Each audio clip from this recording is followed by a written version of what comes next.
অতএব সেই জায়গাটা হলো রিয়াজুল জান্নাত, সেই জায়গাটা হলো বেহেশতের বাগান। জোরে বলুন সুবহানাল্লাহ।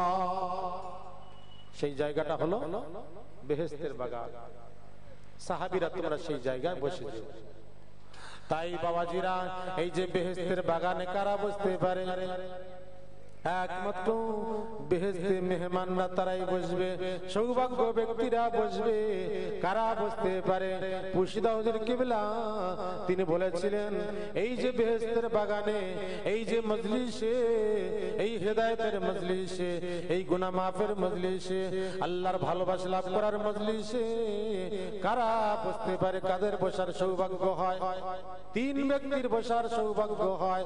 আল্লাহর ওলি কামিল মুর্শিদ মুর্শিদা হুজুর কেবলা যে একমাত্র তিনি বলেছিলেন, যেই মজলিসে সেই ব্যক্তিরা বসতে পারে যে কোন ব্যক্তি হয়তো এমন কোন নেক আমল করেছে, এমন কোন নেক কাজ করেছে, যে নেক আমলে, যে নেক কাজে আল্লাহ খুশি হয়ে গিয়েছে, আল্লাহ সন্তুষ্ট হয়ে গিয়েছে। অতএব এই কারণে সেই ব্যক্তি এই বেহেশতের বাগানে বসার সৌভাগ্য অর্জন করে। জোরে বলুন সুবহানাল্লাহ। আর দ্বিতীয় আর কোন ব্যক্তি বসতে পারে? আরো বলেছেন যে সেই ব্যক্তি বসার সৌভাগ্য লাভ করতে পারে যে ব্যক্তির হয়তো পিতামাতা দোয়া করেছিল, সেই পিতামাতার দোয়ার কারণে পিতামাতাকে খুশি করেছে, সেই পিতামাতাকে খুশি করার কারণে, সেই পিতামাতার দোয়ার কারণে আল্লাহ তাবারক ওয়া তাআলা খুশি হয়ে গিয়েছে।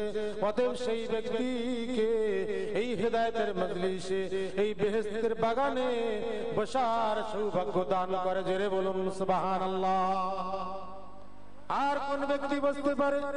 আল্লাহর ওলি মুর্শিদা হুজুর কেবলা বলেছিলেন, আরো সেই ব্যক্তি হয়তো বসতে পারে যার নেক আমল নাই, হয়তো পিতামাতার দোয়া পায় নাই, কিন্তু সেই ব্যক্তির তার পূর্বপুরুষের মধ্যে কোন ইমানদার ব্যক্তি ছিল, কোন আল্লাহওয়ালা ব্যক্তি ছিল, মুত্তাকি পরেজগার ব্যক্তি ছিল, সেই তাদের দোয়ার কারণে সেই ব্যক্তি এই বেহেশতের মজলিসে, এই বেহেশতের বাগানে বসার সৌভাগ্য লাভ করে। জোরে বলুন সুবহানাল্লাহ।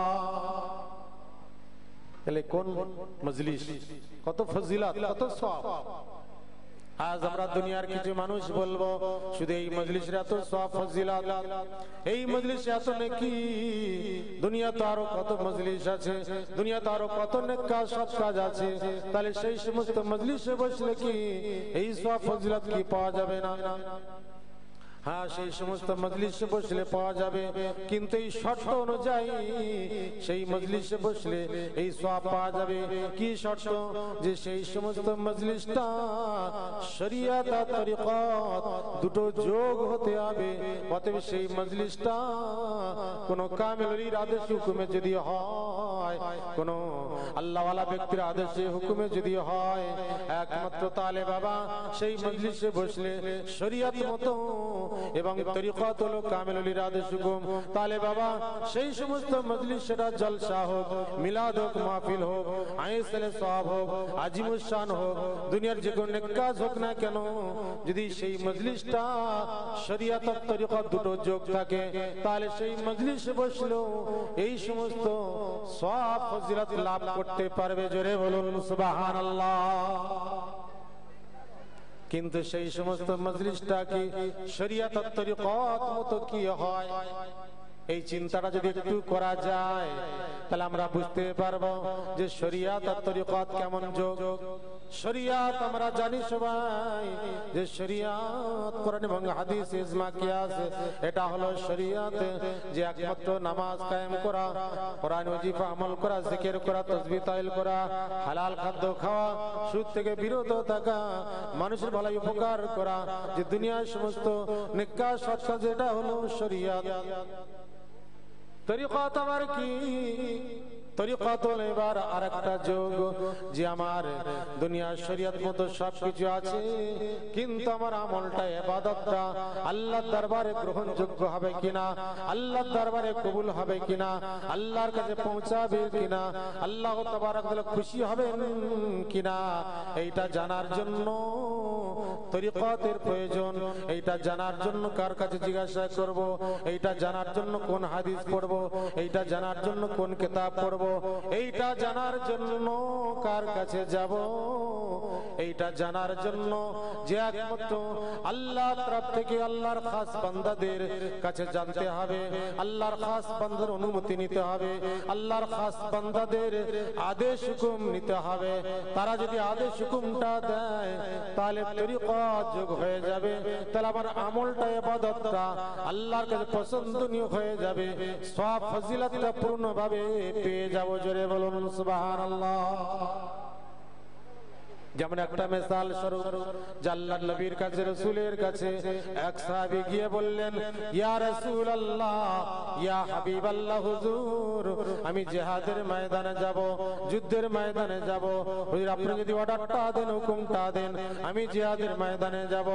আল্লাহর নবীর সাহাবী, তিনি শরীয়ত সবকিছু জেনেছেন, কোরআন এবং হাদিসে জেনেছেন যে জিহাদে যাওয়া ফরজ, কিন্তু জানার পরে আবার নবীকে কেন জিজ্ঞাসা করবে? জিহাদে গেলে নেকি আছে, সওয়াব আছে, তবু আবার নবীকে কেন জিজ্ঞাসা করবে? হ্যাঁ, আমরা দুনিয়ার কিছু মানুষ বলে, আরে আবার জিজ্ঞাসা করতে হবে কেন? আমার পয়সা হয়েছে, মাওলানা মৌলভীকে নিয়ে এসে মিলাদ মাহফিল করে দেব, দোয়া খায়ের করে দেবে, ব্যাস এই তো হয়ে গেল। আবার কোন কামেল ওলিকে জিজ্ঞাসা করতে হবে কেন? বুঝতে পারলেন? দুনিয়ার কিছু মানুষ এরকম বলে থাকে। তো সাহাবী শরীয়ত জানার পরে নবীর কাছে জিজ্ঞাসা করছেন, এর নাম হলো তরিকত। কেন জিজ্ঞাসা করছেন? যে নবী যদি অর্ডার হুকুম দেয় তাহলে অবশ্যই আল্লাহর দরবারে কবুল ও মঞ্জুর হবে। জোরে বলুন সুবহানাল্লাহ। এর নাম হলো তরিকত। আল্লাহ নবীর সাহাবী নবীকে যখন জিজ্ঞাসা করলেন, হুজুর আমি কি জিহাদের ময়দানে যাব? আল্লাহর নবী, আল্লাহ রাসূল সাহাবীকে জিজ্ঞাসা করলেন, বাবা তোমার পিতা মাতা আছে নাকি? বলে হুজুর পিতা নেই, মাতা আছে, আম্মা জান আছে। বলে মায়ের খেদমত করার দায়িত্ব কার? বলে হুজুর আমার। আল্লাহর নবী, আল্লাহ রাসূল সাহাবীকে বললেন, বাবা তোমাকে জিহাদের ময়দানে যেতে হবে না, যুদ্ধের ময়দানে যেতে হবে না, বাবা বাড়িতে থেকে তোমার মায়ের খেদমত করো, মায়ের সেবা করো, এই নেকিতে আল্লাহ খুশি রাজি আছেন, সন্তুষ্ট আছেন। আর তোমার নিয়ত থাকার জন্য আল্লাহ তাবারক ওয়া তাআলা যুদ্ধের ময়দানের সওয়াব দান করবে। জোরে বলুন সুবহানাল্লাহ। শরীয়তের তরিকত যোগের নাম। বুঝতে পারলেন? নবীকে জিজ্ঞাসা না করে সাহাবী যদি যুদ্ধের ময়দানে চলে যেত তো সেটা কি গুনার কাজ ছিল? না, নেকির কাজ। কিন্তু নেকির কাজ হলে কি হবে? ওই নেকিতে আল্লাহ খুশি রাজি নয়। বুঝতে পারলেন? তাহলে আজ দুনিয়ার মানুষ যে শরীয়ত তরিকত যদি যোগ না করি, ওই যতই আমল ইবাদত করি না কেন আল্লাহর দরবারে গ্রহণযোগ্য হবে না। তাই বাবাজিরা, দুনিয়া বিষয় আমরা কত নেক কাজ, সৎ কাজ করছি, বাহ্যিক নেক কাজ হলে, কিন্তু তরিকত যদি যোগ না হয় তাহলে বাবা আল্লাহর দরবারে গ্রহণ হওয়ার, আল্লাহর দরবারে পৌঁছাবার কোনো নিশ্চয়তা নাই, কোনো গ্যারান্টি নাই। তাহলে তরিকত যোগ করতে হবে। কিন্তু আমাদের অনেক নেক আমলগুলো এমন হয় শরীয়ত মতোই হয় না, তরিকত যোগ তো পরে থাকে, শরীয়ত মতো হয়নি। যেমন মিসাল স্বরূপ, আমরা যদি কোন নেক আমল, নেক কাজ, সৎ কাজ করতে চাই, মিলাদ মাহফিল জলসা করতে চাই, মাওলানা মৌলভীকে দাওয়াত করতে গেলে তখন তাদেরকে বলি, হুজুর আমার একটা দাওয়াত দিতে হবে। এবার সে কি বলে, বাবা তোমরা যারা এই জলসা মিলাদ মাহফিল করবে, নেক কাজ সৎ কাজ করে, তোমরা নামাজ পড়ো, সবাই 5 ওয়াক্ত নামাজ পড়ো কি? হ্যাঁ, শরীয়ত আগে করতে হবে। তো দেখা গেল যে তার মধ্যে হয়তো অনেকে নামাজই পড়ে না। আল্লাহ রাব্বুল ইজ্জাত কোরআনের মধ্যে 82 বার ঘোষণা করছেন ওয়াকিমুস সালাত, আমার বান্দা বান্দিরা নামাজকে কায়েম করো। নামাজ হলো সমস্ত নেক কাজের জীবন হলো নামাজ। তাহলে আল্লাহ 82 বার ঘোষণা করেছেন, সৃষ্টিকর্তা 82 বার ঘোষণা করেছেন, বিশ্বের মালিক 82 বার ঘোষণা করেছেন। তাহলে এই আমলে কত গুরুত্ব হওয়া চাই, এই আমলে কত আপনার ইম্পর্ট কথা হয় যে আমলটা যে কাজটা আল্লাহর কাছে পছন্দনীয়, হ্যাঁ, যে একমাত্র দেখুন সেই নামাজে আমাদের মধ্যে নাই, নামাজ নাই। আমি মৌলানা সাহেব এটা বললাম না যে বাবা নামাজ না পড়লে ইবাদতটা কবুল হবে না। হয়তো এখন কিছু আমরা মৌলানা বলে থাকি বাবা নামাজ পড়তে হবে, নামাজ না পড়লে বাবা হবে না। কিন্তু আর একটা বিষয় আমরা বললাম না যে বাবা যে একমাত্র নামাজ তো পড়েছো ঠিকই, কিন্তু বাবা তুমি যে পয়সাটা খরচা করবে বাবা সুদের সঙ্গে লেনদেন আছে নাকি, অথবা কোনো মদ করে, অথবা কোনো বেনামাজি, অথবা কোনো জুয়াখোরের পয়সা বাবা নিয়ে এই সমস্ত কাজ করছো নাকি? আমরা এগুলো বলছি, বলি নাই। আগে শরিয়াত দেখি, তারপর তরিকত পরে আলোচনা আসবে। দুনিয়ার মানুষ আমল ইবাদত আল্লাহর দরবারে কবুল হবে, তা শরিয়াত তরিকত যদি না হয় তো কি হবে? তার দুটো তার নেগেটিভ পজিটিভ, তবে আলো জ্বলবে, তবে পাকা চলবে, হ্যাঁ, একটাই হবে না। তাহলে এই অবস্থায় দেখুন এবার পরের ব্যাপারে আল্লাহ কোরআনে বলছেন যে নামাজ তো পড়েছো, কিন্তু বাবা আল্লাহ কোরআনে বলছেন ইয়া আইয়ুহাল্লাযীনা আমানুত্তাকুল্লাহা ওয়া যারু মা বাকিয়া মিনার রিবা ইন কুনতুম মুমিনিন। বিশ্বাসী মানুষ লাগুন আল্লাহকে ভয় করো আর সুদকে পরিত্যাগ করে দাও যদি তোমরা মুমিন হয়ে থাকো, বিশ্বাসী হয়ে থাকো। আমি মুমিন হয়ে আছি, নামাজ পড়ছি, রোজা রাখছি, নেক আমল করছি, কিন্তু সুদটাকে পরিত্যাগ করি নাই, হালাল বলে চালিয়ে যাচ্ছি। আল্লাহ বলে এখনো মুমিন হতে পারো নাই, তাহলে আমল ইবাদত কবুল হবে? আমি মাওলানা সাহেব এটা বলেছি বাবা এইটা না পরিত্যাগ করলে আল্লাহর দরবারে নেক আমলটা কবুল হবে না, বলি নাই। আমি আমার স্বার্থের জন্য বলতে পারেন আমার এত হাজার টাকা, এত টাকা আমার ফি দিতে হবে, তাহলে করে দিয়ে আসবে। তাহলে দেখুন আজ আমাদের এই নেক কাজ সৎ কাজগুলো শরীয়ত মতো হয় না, তরিকত যুক্ত পরে। তাহলে শরীয়ত আর তরিকত দুটো হলে তাহলে বাবা নেক আমলটা ইবাদতটা কবুল হবে। দুনিয়ার মানুষ এই উরসুগুল মজলিস শরীয়ত আর তরিকত যোগ যে আল্লাহর ওলির কাছে যখন গিয়া যাওয়া হয়েছে উরসুগুল মজলিসের হুকুম নেয়ার জন্য, হুজুর আমি একটা এই বাৎসরিক মজলিস করব, আমরা কয়েকজন মিলে করব হুজুর। আল্লাহর ওলির দরবার থেকে বলে দেয়া হয়েছে বাবা 5 ওয়াক্ত নামাজ পড়ো কি? যে হুজুর নামাজ পড়ি বাবার নামাজ কাজা থাকলে তাহলে হবে না, কেননা 1 ওয়াক্ত নামাজ কাজা করলে 2,88,00,000 বছর যোগে থাকার উপযুক্ত হয়ে যাবে। অতএব বাবা নামাজ কাজা করলে বাবা নেক আমলটা আল্লাহর দরবারে কবুল হবে না। জানিয়ে দিচ্ছেন বাবা নামাজ পড়ো, তাহলে দেখো তাতে যদি নামাজ কাজা থাকে বলছে বাবা এখন সেগুলোর হুকুম হবে না, আগে নামাজটা ঠিক করে পড়ে এসো। দেখুন শরীয়ত। এবার দেখুন সেই ব্যক্তি নামাজ ঠিক মতো পড়ে গেল, হুজুর নামাজ কাজা নাই। জিজ্ঞাসা করেছেন বাবা যে সুদের সঙ্গে লেনদেন আছে নাকি? বলে হুজুর আছে। তাহলে বাবা ওইটা ফের ক্লিয়ার করো। নামাজ পড়ে আসলাম তবু হলো না, ফের আবার এই ব্যাপার। দেখুন শরীয়ত যে কামেল ওলি তারা কেন করাচ্ছেন যে আমার আমলটা ইবাদতটা আল্লাহর দরবারে যাতে গ্রহণযোগ্য হয়ে যায়, আল্লাহর কাছে পছন্দনীয় হয়ে যায়, আল্লাহর দরবারে যাতে কবুল ও মঞ্জুর হয়ে যায়। জোরে বলুন সুবহানাল্লাহ। এই জন্য তারা বলে আমরা দুনিয়ার কিছু মানুষ আমরা রেগে যাই বা আমরা খেপে যাই, গিয়ে আমরা পিছিয়ে পড়ি, ওসব খালি এই ব্যাপার, নামাজ পড়তে হবে, নামাজ পড়ে আসলে পরে এইটা ব্যাপার, সুদ পরিত্যাগ করতে হবে। যাক ওই মাওলানাদের ডেকে নিয়ে এসে আর এই মিলাদ মাহফিল করে দি, যাক ঝামেলা চুকে যাক। তো বাহ্যিক হিসাবে নেক কাজ হলো, বুঝতে পারলেন? আমি নামাজ না পড়ে যদি নেক আমল করি, আমি সুদ পরিত্যাগ না করে যদি আমি নেক আমল করি, বাহ্যিক হিসাবে লোক মনে করে বিরাট একটা অনুষ্ঠান হয়েছে, বিরাট নেক কাজ সৎ কাজ হয়েছে, কিন্তু আল্লাহর দরবারে পছন্দনীয় নয়, গ্রহণযোগ্য নয়। মানুষের চোখে নেক কাজ সৎ কাজ। যেমন আমরা নামাজ যে পড়ি, নামাজ পড়ার পূর্বে যে শর্তটা, যে ওযু করে অথবা গোসল করে পাক হয়ে এসে তবে নামাজ পড়তে হবে, তবে নামাজ কবুল হবে। তা আমি ওযু করলাম না, পায়জামা পাঞ্জাবি টুপি পরে দাঁড়িয়ে পড়লাম নামাজ পড়তে, তো অন্য লোক যদি দেখে যে আমি নামাজে দাঁড়িয়েছি, সে কি বলবে? যে গুনার কাজ করছে। সে তো জানবে নামাজ পড়ছে, ভালো কাজ করছে, নেক কাজ করছে। কিন্তু লোকের চোখে নেক কাজ হলে কি হবে?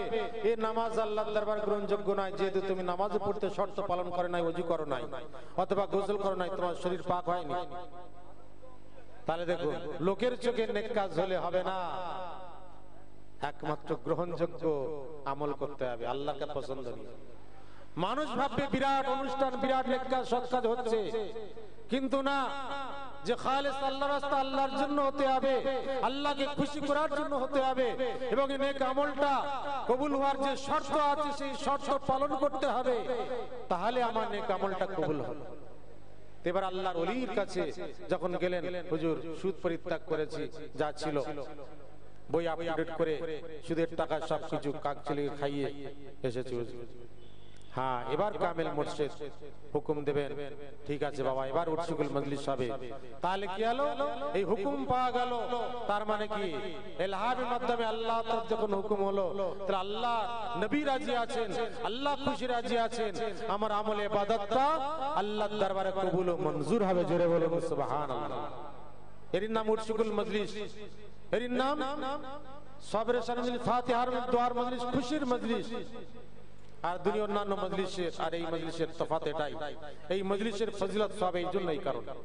এবার আমি যে পর্যায়ে যাচ্ছিলাম, যে ইত্তেবা অনুসরণের মাধ্যমে আল্লাহর মহব্বত ভালোবাসা লাভ করতে হবে, তাহলে সেই ইত্তেবা অনুসরণের মাধ্যমে আল্লাহর মহব্বত ভালোবাসা পাওয়া যায়। এখন আমরা দুনিয়ায় কার ইত্তেবা করলে আল্লাহর মহব্বত ভালোবাসা পাবো? দুনিয়াতে সবাই তো বলছে যে আমি কামেল পীর আছি, হ্যাঁ আমি কামেল মুর্শিদ আছি, আমার কাছে এসো, আল্লাহ হাসিল হয়ে যাবে, জান্নাতি হয়ে যাবে। কিন্তু আমি দেখব কোনটা? একমাত্র কোরআন এবং হাদিস, হাদিসের আয়নায় দেখব যে কি বলছেন। দেখুন, কার ইত্তেবা অনুসরণ করবে, কেমন কামেলের দরবারে যাবে। আল্লাহ তাবারক ওয়া তাআলা কোরআনের মধ্যে ঘোষণা করলেন, ইত্তাবিউ মাল্লা ইয়াসআলুকুম আজরান ওয়া হুম মুহতাদুন। ইত্তেবা করো, অনুসরণ করো তাদের, মাল্লা ইয়াসআলুকুম আজরান, যারা তোমাদের কাছে নজর নিয়াজ, টাকা পয়সা, কদম বুঝি, সালামি কিছুই নেয় না, ওয়া হুম মুহতাদুন, একমাত্র তারাই হলো হেদায়েত প্রাপ্ত, তারাই হলো মুহতাদ, তারাই হলো কামেল মুর্শিদ। জোরে বলুন সুবহানাল্লাহ। কোরআন সূরা ইয়াসিনের 22 পারা শেষ আয়াতে আল্লাহ ঘোষণা করছেন, এখানে বলা হয় না শুধু হাক্কানি পীরের ইত্তেবা করো, এখানে বলা হয় না ফুরফুরা পীরের ইত্তেবা করো, এখানে বলা হয় না তবলিগ জামাত আমি সবের ইত্তেবা করো, এরাই কামেল আর সব নাকিস, একথা বলা হয়নি। আল্লাহ বলেন ইত্তেবা করো, অনুসরণ করো তাদের, সে যেই সিলসিলা হোক, যেই তরিকা হোক, যেই মাযহাব হোক না কেন, একমাত্র তার ইত্তেবা করো, তার অনুসরণ করো, যারা একমাত্র তোমাদের কাছে আল্লাহর হুকুম শুনিয়ে, আল্লাহর বাণী শুনিয়ে, সত্যের কথা, হকের কথা শুনিয়ে তোমাদের কাছে নজর নিয়াজ, টাকা পয়সা, কদম বুঝি, সালামি কিছুই চায় না, একমাত্র তারাই কামেল। অতএব এই কামেল মুর্শিদের সিলসিলা পরম্পরায় চলে এসেছে। দুনিয়ায় কিছু মানুষ আমরা যদি বলে থাকি শুধু আজান গাছি দরবারটা, তার দলটা জান্নাতি হবে আর সব অন্য ইতে যাবে, হ্যাঁ জাহান্নামী হবে, না না, কখনোই নয়, একথা বলা যাবে না। কেননা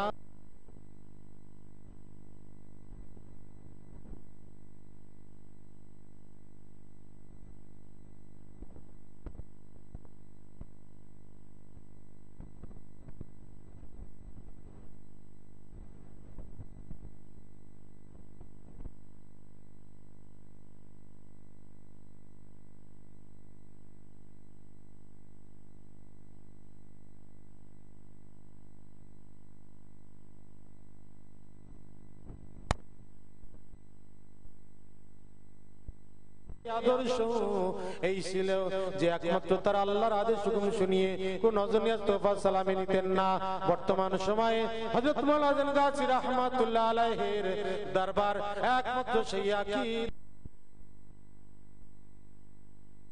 বাবাজিরা, আমরা দুনিয়ার মানুষ কিছু যদি মনে করি যে না দরবারে নজর নিয়াজ নিচ্ছে না নিচ্ছে, তোফা সালামি নিচ্ছে না নিচ্ছে, আমরা তো ঠিক বুঝতে পারি না।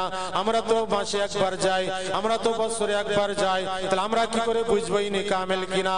তাহলে বোঝার জন্য আরো মিসাল, আরো হাদিস শরীফ আরো পরিষ্কার ভাবে জানিয়ে দিয়েছেন আল্লাহর নবী, আল্লাহ রাসূল বলেছেন, আনাবি হুরায়রা রাদিয়াল্লাহু তাআলা আনহু, মান আদালি ওয়ালিয়ান ফাকাদ আযমতু বিল হারব আনা আবদি আলা শাইইন ওয়া মা তাকাররাবা ইলা তাকরাবিন নাফিলি হাত্তা আবাবতুহু ফাকুনতু সামাআহু আল্লাযী ইয়াসমাউ বি আবাসুল্লাযী বিসুরবি আদা লাউতিয়ান্না।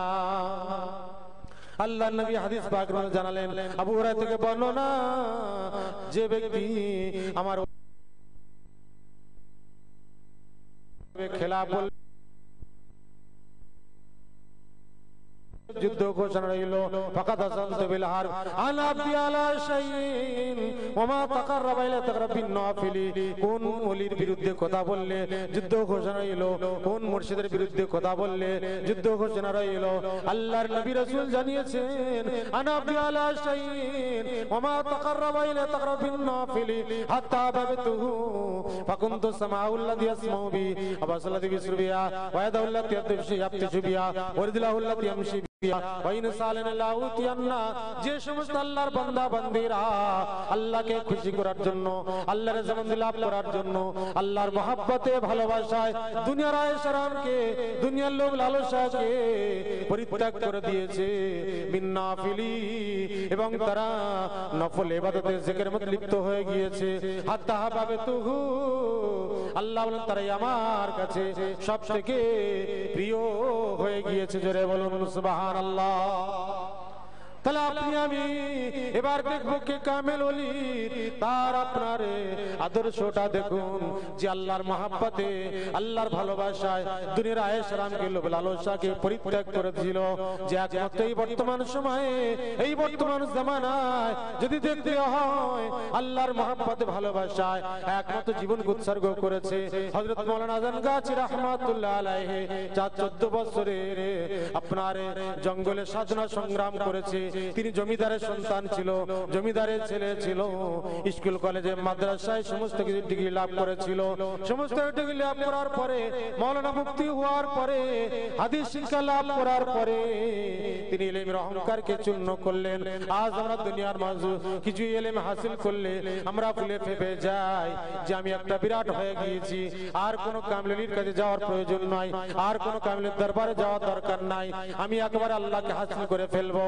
কিন্তু না না, যতই আমার ইলম হয়ে যাক না কেন, আমি সেই জালালউদ্দিন রুমি হয়ে যাইনি।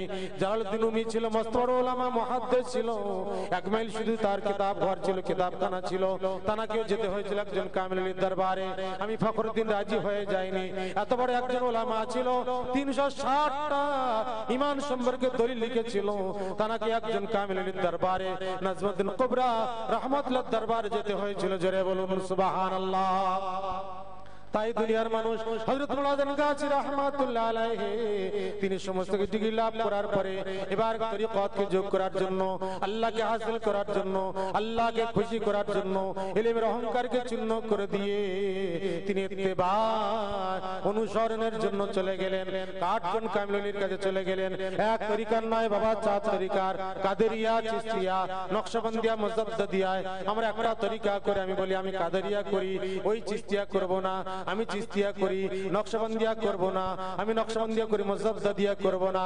অতএব কামিল ওলি তিনি কি করলেন, 4 তরিকার এই রকম করে 8 জন কামিল ওলির ইত্তেবা অনুসরণ করলেন, এর খেদমত সেবা করলেন, ইলমের অহংকারকে চূর্ণ করে দিয়ে যে নিজেকে নম্র হয়, নম্র হলে তাহলে হবে একমাত্র খাঁটি। হাদিস শরীফের মধ্যে বলা হয়েছে, মান ইহরামির রিজকা ইহরামিল খায়রা কুল্লাহ, যে ব্যক্তি নম্রতা থেকে বঞ্চিত হয় সে সমস্ত সদ্গুণ থেকে বঞ্চিত হয়ে যায়। আর যে ব্যক্তি নম্রতা হয় তার মধ্যে সমস্ত সদ্গুণ পাওয়া যায়। জোরে বলুন সুবহানাল্লাহ। তাই বলা হয়েছে তুমি একমাত্র মাটি হও। সালহাতু সংবুদ দিল খারাস আজমরে কে জামানা খাক বাস।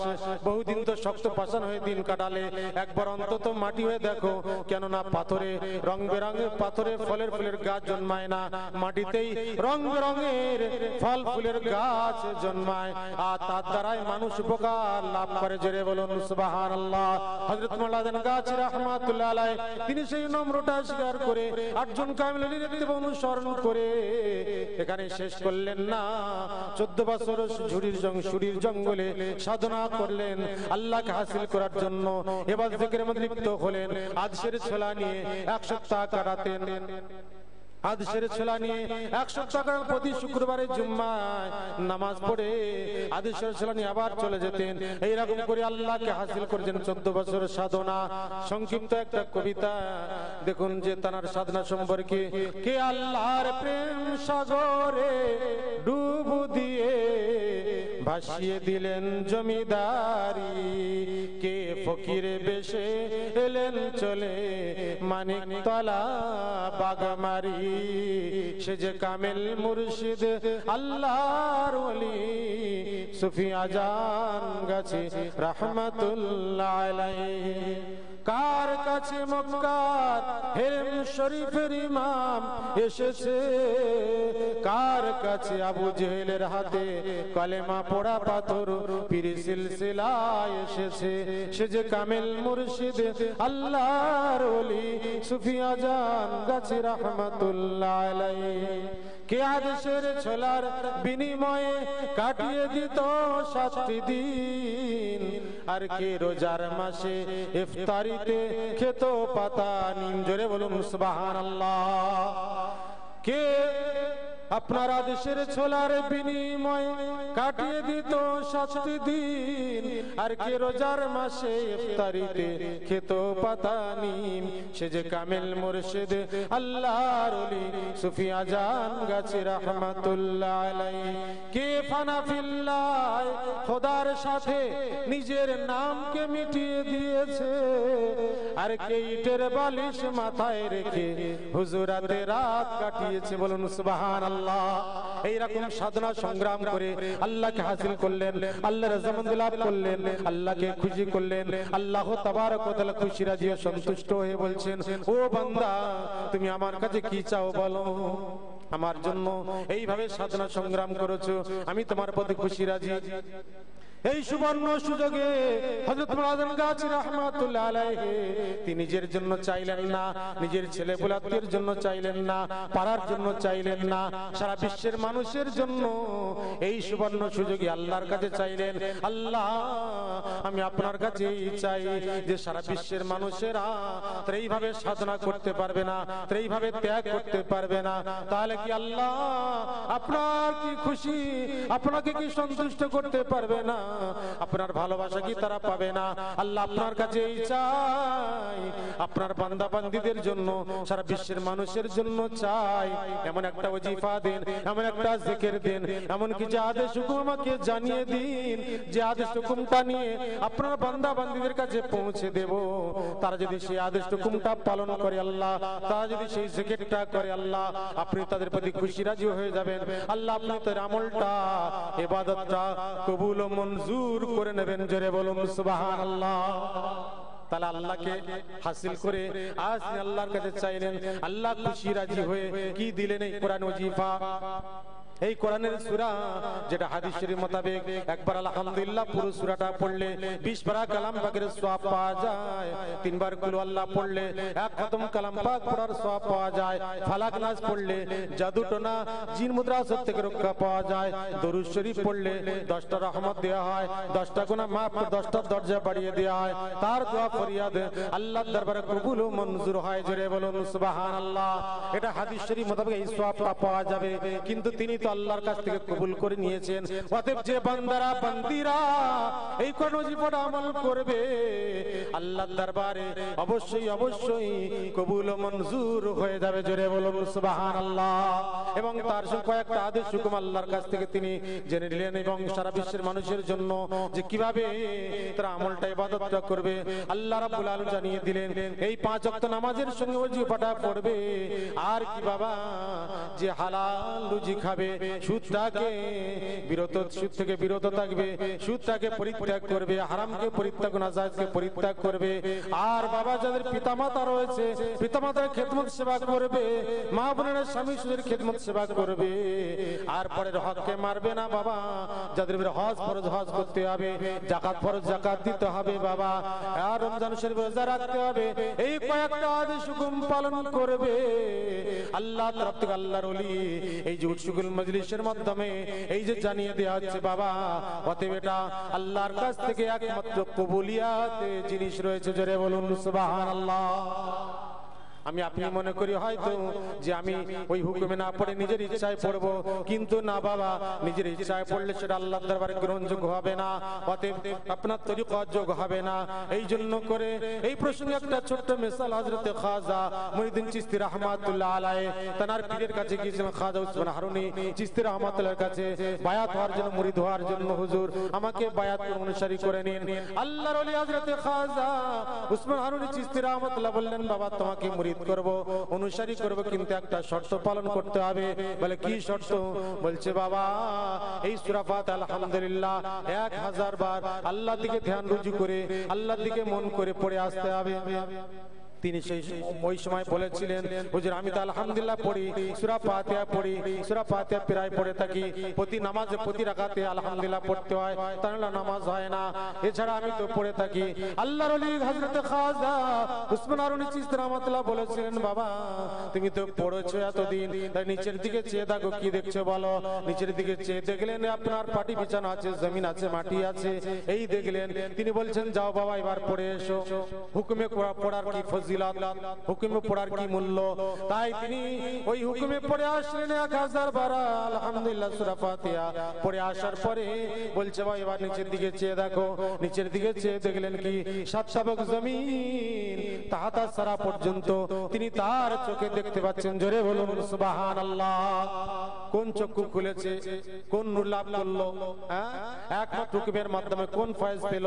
আবার তিনি বললেন বাবা যাও সূরা ইখলাসে কুল আল্লাহ 1000 বার পড়ে আসো। আবার পড়ে আসলেন, আসার পরে বলছে বাবা এবার উপরের দিকে চেয়ে দেখো। উপরের দিকে চেয়ে দেখলেন কি 7 শাবক আসমান আল্লাহর আরশ পর্যন্ত তিনি তার চোখে দেখতে পাচ্ছেন। জোরে বলুন সুবহানাল্লাহ।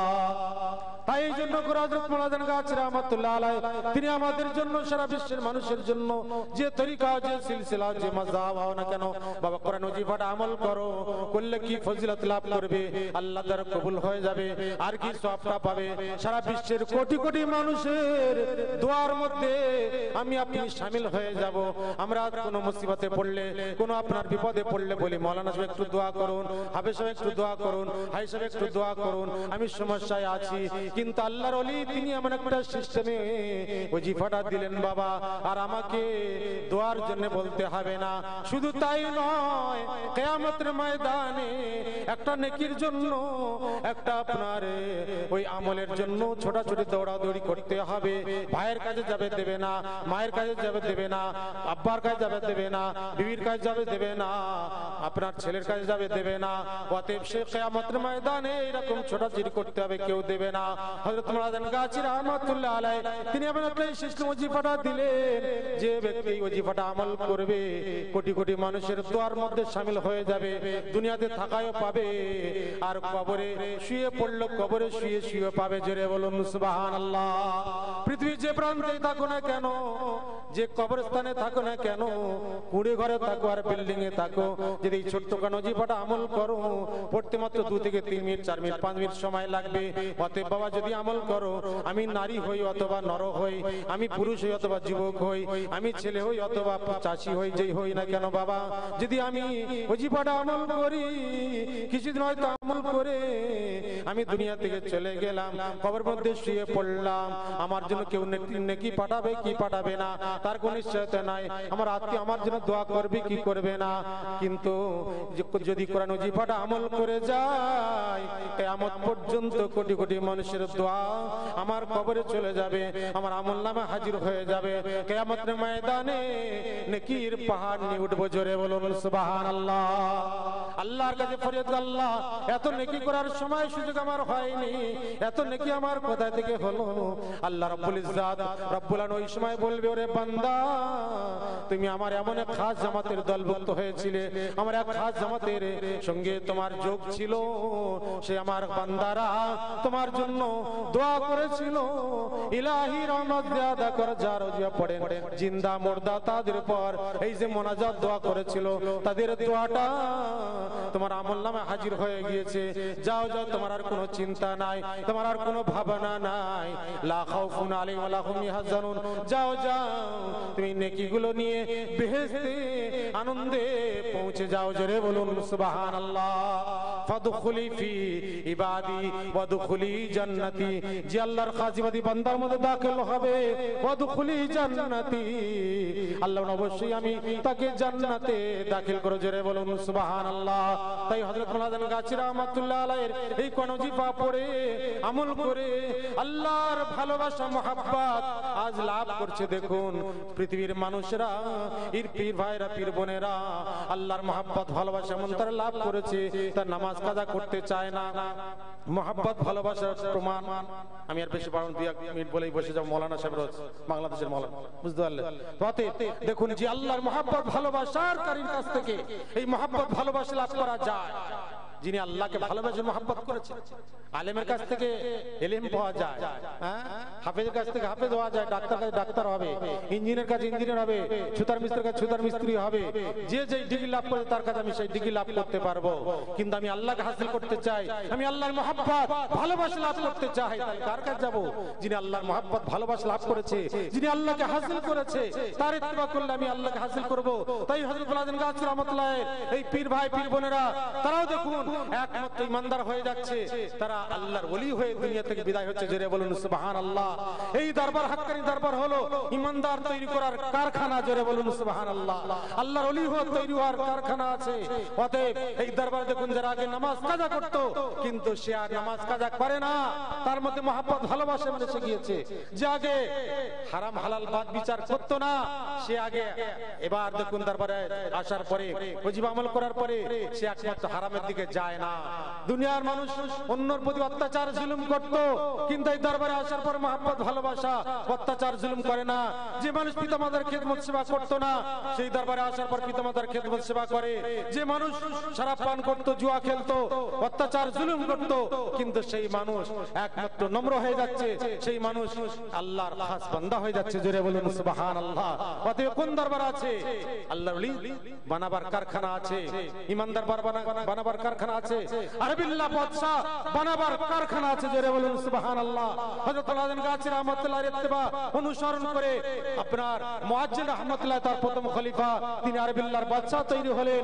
হযরত মাওলানা গাছী রাহমাতুল্লাহ আলাইহি এই অনুসারী ইত্তেবা অনুসরণ, মুয়াজ্জিন রাহমাতুল্লাহ ইত্তেবা অনুসরণ করে আপনার বাংলা চন টাঙ্গাইল আপিস রাহমাতুল্লাহ দ্বিতীয় খলিফা, তিনি হাক্কার আঞ্জুমানের 38 বছর খেলাফতি করে প্রথম হুজুরগুলার পাশে তিনি শুয়ে রয়েছেন। জোরে বলুন সুবহানাল্লাহ।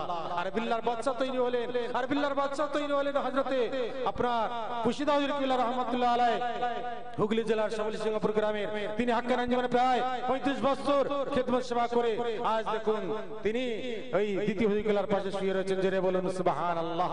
আরবিল্লাহর বাদশা এই বর্তমান হযরত মাওলানা গাছী রাহমাতুল্লাহ সেই অনুসারী। দেখুন এই মহব্বত ভালোবাসা যে একমাত্র দক্ষিণ 24 পরগনা ক্যানিং থানা হোমড়া গ্রামের এই আপনার বর্তমান গদ্দির মাস্টার সাহেব দামাত বারাকাতুহু, তিনি দেখুন একমাত্র আরবিল্লাহর বাদশা হয়ে সারা বিশ্বের মানুষকে আজ ভালাইয়ের দিকে আহ্বান করছে, সত্যের হকের দিকে আহ্বান করছে।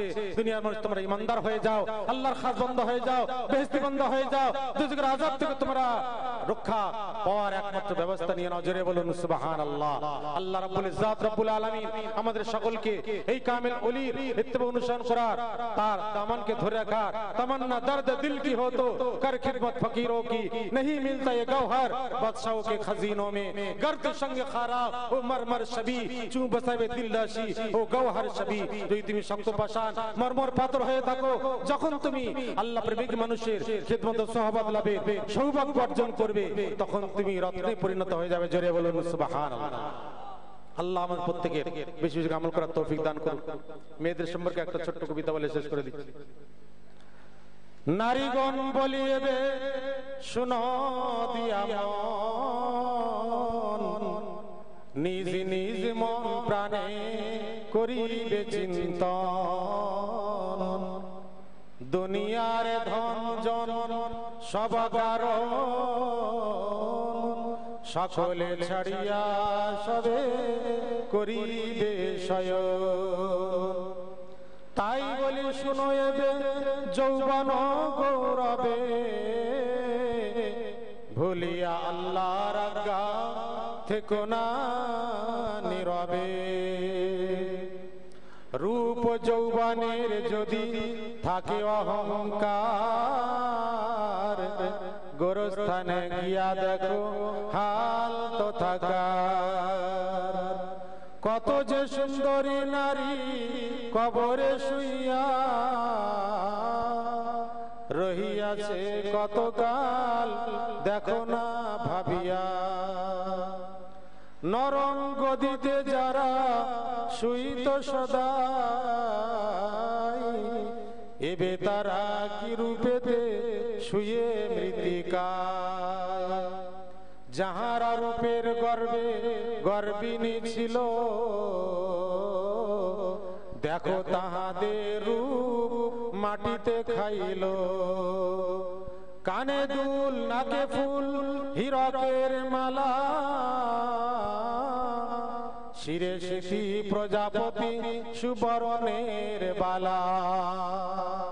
বাজুতে অনন্ত তারা পায়ে পরিকাড়া,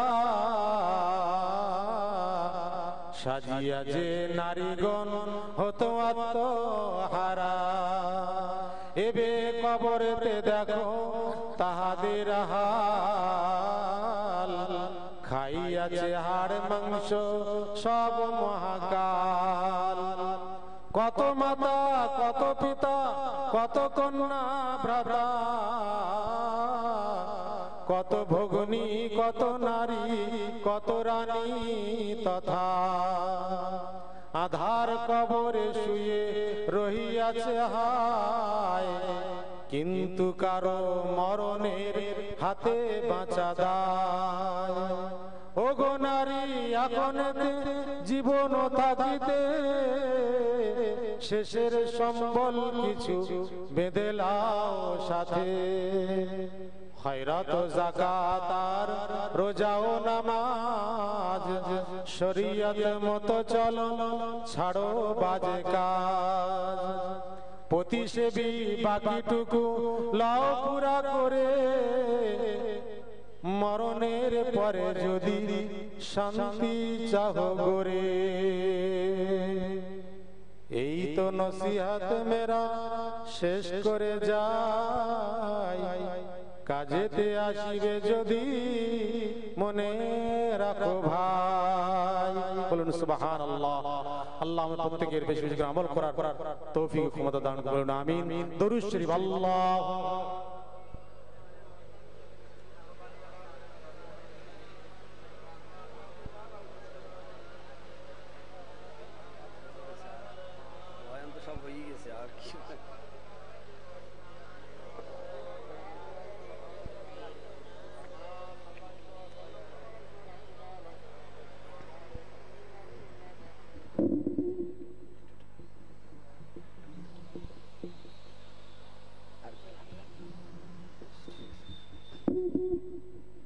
हक्कानी दरूद शरीफ। अल्लाहुम्मा सल्लि व सल्लिम बारिक अला अब्दिका रसूलिल करीम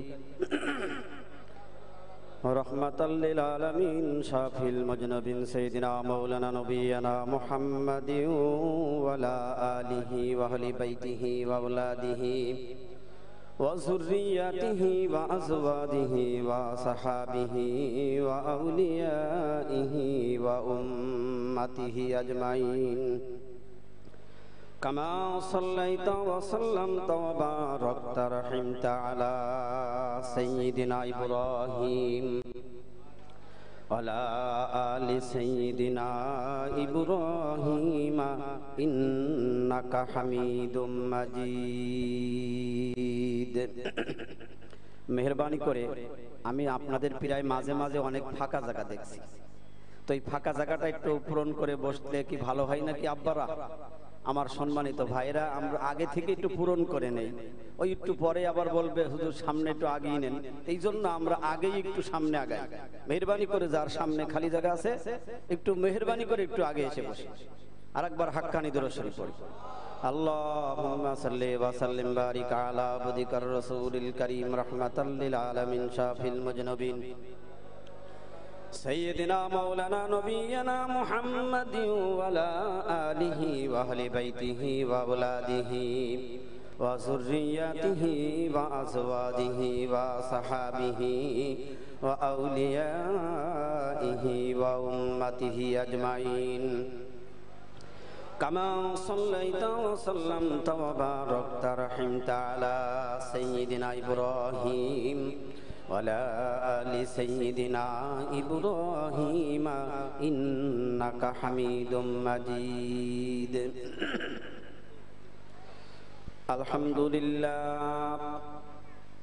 الحمد لله نحمده ونستعينه ونستغفره ونؤمن به ونتوكل عليه ونعوذ بالله من شرور أنفسنا ومن سيئات أعمالنا من يهده الله فلا مضل له ومن يضلله فلا هادي له ونشهد أن لا إله إلا الله وحده لا شريك له ونشهد أن سيدنا وحبيبنا ومولانا محمد الذي أرسله بالحق بشيرا ونذيرا وداعيا إلى الله بإذنه وسراجا منيرا فقد قال الله تعالى في كلامه المجيد وفرقان الحميد أعوذ بالله من الشيطان الرجيم بسم الله الرحمن الرحيم ولا تمشي في الأرض مرحا إنك لن تخرق الأرض ولن تبلغ الجبال طولا وعباد الرحمن الذين يمشون على الأرض هونا وإذا خاطبهم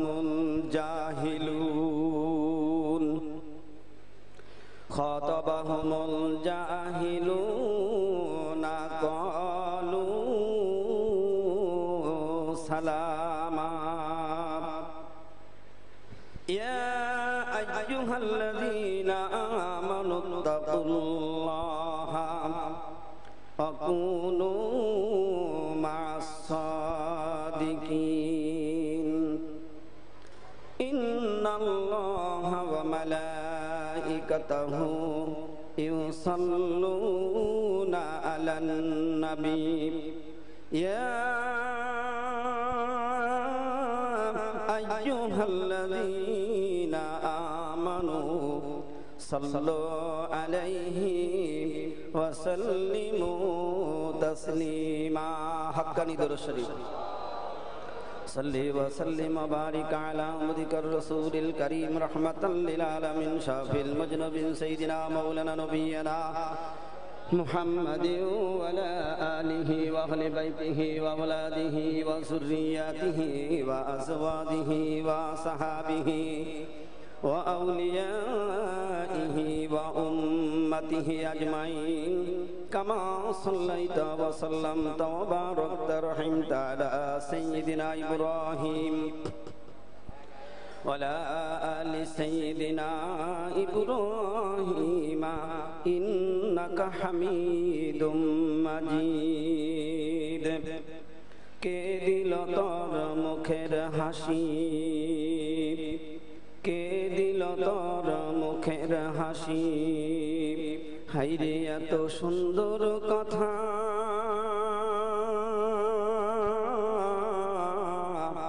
কেমন করে বুঝতে পারিস আপন জনের ব্যথা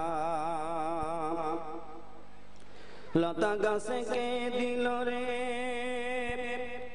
লতা গাছে কে দিল রে এত বড় কদম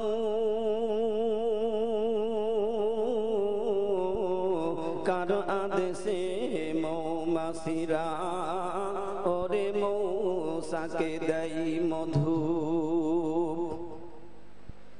ঝিনুক মাঝে কে দিল রে ঝিনুক মাঝে কে দিল রে মুক্তামণি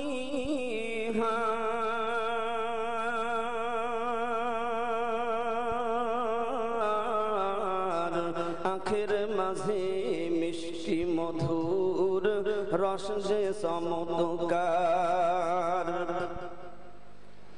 পাখির কণ্ঠে কে দিল রে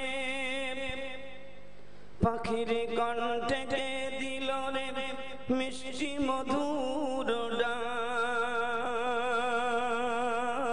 ডাক হিসাব করে দেখিয়ে সব আমার আল্লাহ পাকের দান হাক্কানি দরুদ শরীফ সাল্লি ওয়া সাল্লিম ওয়া বারিক আলা আবদিকার রাসূলিল কারীম রহমাতাল লিল আলামিন শাফিল মুজনবিন সাইয়্যিদিনা মাওলানা নবিয়্যিনা মুহাম্মাদিন ওয়ালা আলিহি ওয়া আহলি বাইতিহি ওয়া আওলাদিহি ওয়া যুররিয়াতিহি ওয়া আজওয়াজিহি ওয়া আসহাবিহি ওয়া আউলিয়াইহি ওয়া উম্মতিহি আজমাইন কামা সাল্লাইতা ওয়া সাল্লামতা ওয়া বারাকতা রাহিমতা আলা সাইয়্যিদিনা ইব্রাহিম وعلى آل سيدنا إبراهيم إنك حميد مجيد মদিনা যাইতে পারলাম না মদিনা দেখিতে পারলাম না মদিনা নাম কত মধু মদিনা আরো যে কত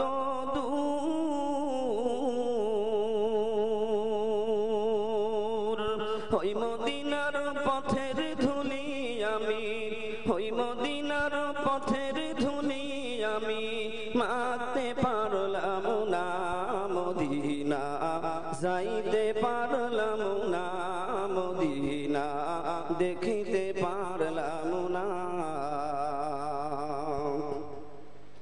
মদিনা নাম কত মধুর মদিনা আরো যে কত দূর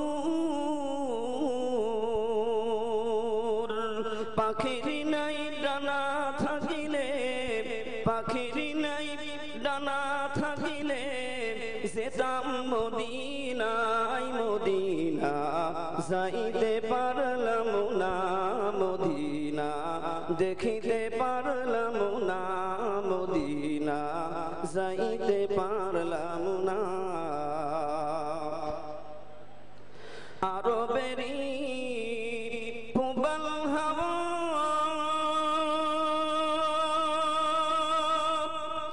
পশ্চিমে কই রাসে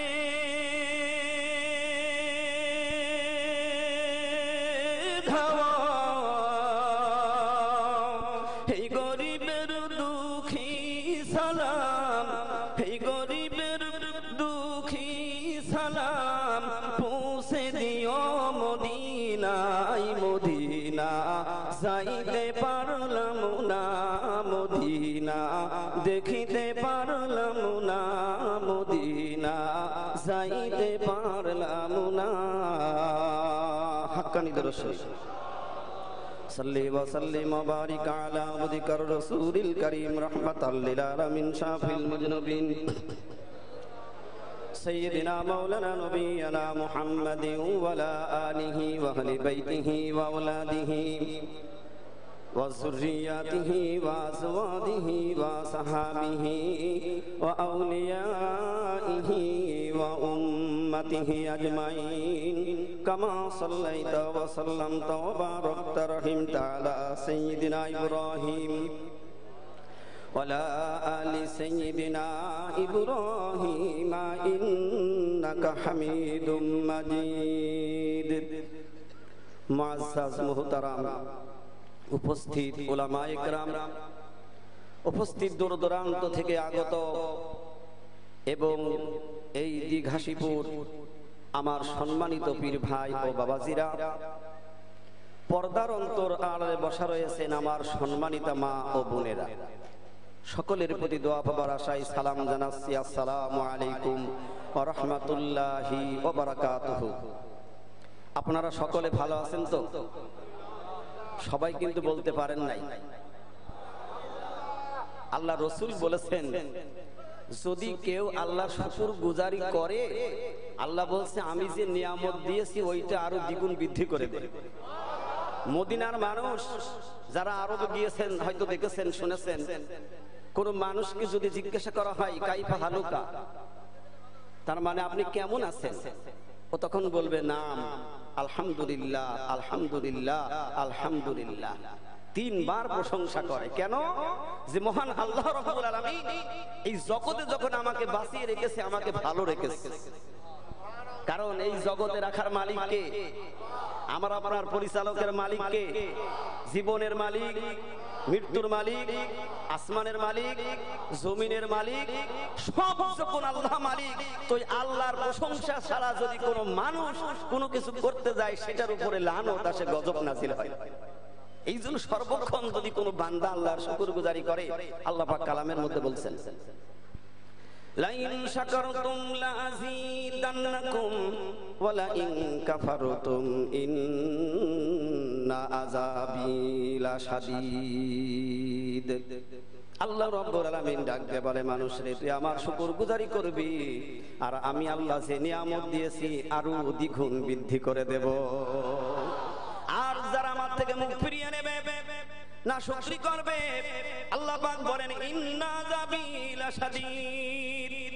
বান্দা, তুই আমার থেকে মুখ ফিরিয়ে নিলে, আমার কুফরি করলি, তোর জন্য নিশ্চয় নিশ্চয় শক্ত আযাবের ব্যবস্থা রয়েছে। এই জন্য আমরা শুকরগুজারি করব কার?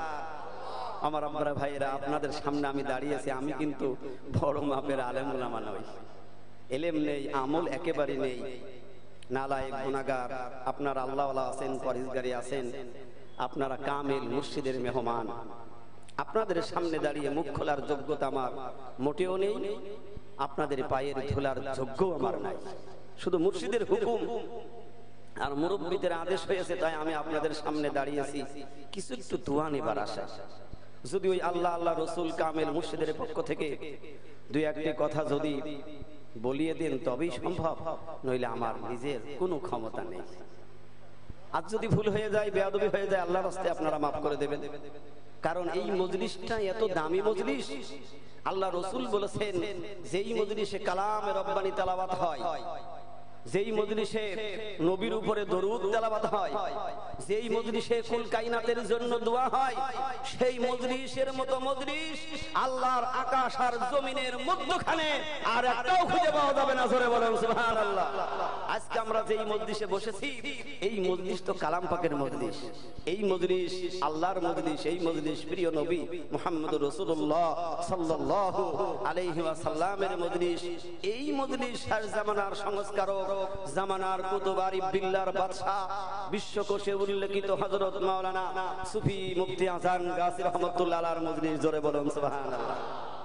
আমার আব্বারা ভাইরা, বাদ মাগরিব থেকে এই গভীর রাত পর্যন্ত 9:30 বাজে, বয়ানের সময় কিন্তু আর নাই। এই 9:30 বাজে এখন আপনারা অনেক আলোচনা শুনেছেন, আমি আপনাদের কি শোনাবো? আমার সামনে আমি কিছুই দেখতেছি না, সব কিন্তু আমার মনে হচ্ছে হয়ে গিয়েছে, বলবার আর কিছু বাকি নেই। বাকি আছে এখন শুধু একটু আমল করা, ঠিক না বেঠিক? এখন 9:30 বাজে, আর 15 মিনিট হইলেই 10টা বেজে যাবে। আপনি আরো অনেকে মনে করছেন বাবা কেবল হুজুর উঠছে, বোধহয় কি না কি হবে না। ইনশাআল্লাহ না, আপনারা সিগন্যাল দিলেই আমার তত তাড়াতাড়ি ব্রেক, যত তাড়াতাড়ি আপনারা ব্রেক দেবেন ততই আমার মঙ্গল হবে। তো যাই হোক, আজকে আমরা এই দিনে যে একটা মজলিস পেয়েছি, এই অত্র এলাকার জন্য আজকের একটা নিয়ামত, অত্র এলাকার জন্য আজকের দিনে একটা নিয়ামত। কারণ এইখানে এখন আর এটা কি যেন পৌরসভা নাকি না, এই যে বিল্ডিংটা পৌরসভার একটা মাঠ, ঠিক কিনা বলেন? তো এখন কি এই পৌরসভার মাঠ আর আছে? বলেন, পৌরসভার মাঠ কিন্তু এখন নাই। এই মাঠটা এখন আল্লাহ রাব্বুল আলামিনের প্রিয় নবী মুহাম্মদুর রাসূলুল্লাহ সাল্লাল্লাহু আলাইহি ওয়াসাল্লাম বলেছেন এটা একটা জান্নাতের বাগান হয়ে গেছে। এই মাঠটা একটা জান্নাতের বাগান হয়ে গিয়েছে। কারণ এই জান্নাতের মধ্যে সবাই কিন্তু আসতে পারবে না। আল্লাহ পাক যাকে খুশি তাকে কেবল টান দিয়ে নিয়ে এসে এই জান্নাতি মজলিসের মধ্যে বসিয়ে দেবে। জোরে বলেন সুবহানাল্লাহ। কারণ সকলের ভাগ্যে হবে না। প্রিয় নবী মুহাম্মদুর রাসূলুল্লাহ সাল্লাল্লাহু আলাইহি ওয়াসাল্লাম তিনি যেই বিশ্ববাসীকে ডাক দিয়েছিলেন, সেই ডাকে সবাই সাড়া দিতে পারে নাই। বাড়ির কাছেই বাড়ি, সম্পর্কের চাচা আবু জেহেল সব সময় দেখা হতো, শুনতো, কিন্তু রসুলের মজলিসে বসার অধিকার তার হয় নাই, বসতে সে পারে নাই। কারণ তার মধ্যে কি ছিল? অহংকার ছিল। আমি কিন্তু একটা আয়াত পড়েছি কোরআনুল কারীমের মধ্যে থেকে, আল্লাহ রাব্বুল আলামিন বলছেন, ওয়ালা তামশি ফিল আরদি মারহান ইন্নাকা লান তাখরিকাল আরদা ওয়া লান তাবলুগাল জিবালা তুলা। আল্লাহ রাব্বুল আলামিন বলেন, বান্দারে তোর এত বড় অহংকার, অহংকারের দ্বারাই তুই মনে করছিস জমিন দিয়ে আমের হাঁটবো না। আজকে পৃথিবীর মানুষের অহংকারের অনেক প্রকার ভেদ আছে। কোন মানুষ এলেমের অহংকার করে, কোন মানুষ ইমামের অহংকার করে, কেউ মুয়াজ্জিন হয়ে গেছে মুয়াজ্জিনের অহংকার করে, কেউ ওয়াইজিন হয়ে গেছে তার মধ্যে ওয়াইজিনের অহংকার থাকতে পারে। যিনি চেয়ারম্যান হলো তার চেয়ারম্যানই অহংকার থাকে কিনা বলেন? যিনি মেম্বার হয়ে গেছে তার মধ্যে একটা অহংকার তৈরি হয়ে যাচ্ছে। যিনি রাষ্ট্রের প্রধানমন্ত্রী তার মধ্যে একটা অহংকার হয়। আমার আল্লাহ রাব্বুল আলামিন ডাক দিয়ে বলেন, ওয়ালা তামশি ফিল আরদি মারহান ইন্নাকা লান তাখরিকাল আরদা ওয়া লান তাবলুগাল জিবালা তুলা। আবু জেহেলের মধ্যে জমিন থেকে আসমান পর্যন্ত অহংকারে ভরা ছিল, গর্ব ছিল। এই অহংকার থাকার কারণে বিশ্ব নবী মুহাম্মদুর রাসূলুল্লাহর কাছে যাইতে পারে নাই। কথা ঠিক না বেঠিক? এরকমের অহংকারের মানুষ আছে না নাই? দেখবেন যার মধ্যে অহংকার ভরা সে কামেল ওলি আল্লাহর দরবারে যাইতে পারে না। কারণ কামেল ওলি আল্লাহ তার কাছে কিছু মনে হয় না, সে মনে করে আমি বড়। এরকমের মানুষ হয়তো এই দিঘাসিয়ায় নেই, আমি অন্য জায়গার কথা বলছি। আল্লাহর নবী বিশ্ব নবী এই কোরআনুল কারীমের বাণী শুনিয়ে গেলেন। আল্লাহ পাক ডাক দিয়ে বলছে, বান্দা তোর এত অহংকার, এই অহংকার যদি তোর শক্তির লড়াই হয়ে যায়, জমিন একটা লাথি মার। এই কোরআনের তাফসীরের মধ্যে আছে, আমার জমিনের উপরে লাথি মার। জমিন যদি শুকনা হয় লাথি মারবি, তোর ঠ্যাং ভাঙবে। আমার জমিনে 1 ইঞ্চি পরিমাণ তুই নড়াইতে পারবি না। আমার জমিনটারে তুই একটু ফাটাইতে পারবি না। বান্দা তাও যদি তোর মনে না হয়, আরো বড় যদি অহংকার হয়, আমার জমিন যদি নরম হয়, লাঠি দিবি তোর কোমর পর্যন্তর মধ্যে ঢুকে যাবে, আরো বেশি করে আটকাইয়ে যাবি। বান্দা তাও যদি তোর অহংকার বেশি হয়, আমার জমিন ছেড়ে দে, যা পাহাড়ের উপরে গিয়ে বসবাস কর। আছে নাকি কেউ? কেউ পারবে না পাহাড়ের উপরে গিয়ে খোলা ময়দানে বসবাস করবার মতো মানুষ আল্লাহর আকাশ আর জমিনের মধ্যে একটাও জন্ম নেয় নাই। আল্লাহ রাব্বুল আলামিন ডাকতে বলে, কেন অহংকার রে? কারণ অহংকার আমি আল্লাহ পছন্দ করি না। কারণ অহংকারের একমাত্র মালিক হচ্ছে আল্লাহ। অহংকারের মালিক কে? আল্লাহ ছাড়া কেউ অহংকার করবার নাই। কারণ আমার আপনার কি দাম আছে? আল্লাহ বলেন, যদি তাও তোর মনে না হয়, আমি আল্লাহ তোর একবার বমি দেব আর একবার পাতলা পায়খানা দেব। তুই যত বড় মাতুব্বার হোস না কেন, তোর ওতেই শেষ, আর মাজা উঠবে না। ঠিক কিনা? একবার বমি হবে আর ওদিকে একবার বেরিয়ে যাবে, আর দেহ চলবে না, ও শাটাং শাট। ঠিক কিনা বাবা? তাহলে সে আল্লাহ রাব্বুল আলামিন বলেন, বান্দা তাহলে আমি তোকে সৃষ্টি করেছি, ওমা খলাকাতুল জিন্না ওয়াল ইনসা ইল্লা লিয়াবুদুন। আমি মানুষ আর জিনকে বানালাম আমার গোলামি করবে, আমার দাসত্ব করবে। এই জন্যই আমি আল্লাহ রাব্বুল আলামিন মানুষ আর জিনকে বানিয়েছি। আল্লাহ রাব্বুল আলামিন বলেন, আমি 1,24,000 পয়গম্বর পৃথিবীতে প্রেরণ করেছি। এই পয়গম্বরের কাজ কি ছিল? বিশ্বের মানুষ কেন একটু চিন্তা গবেষণা করলো না?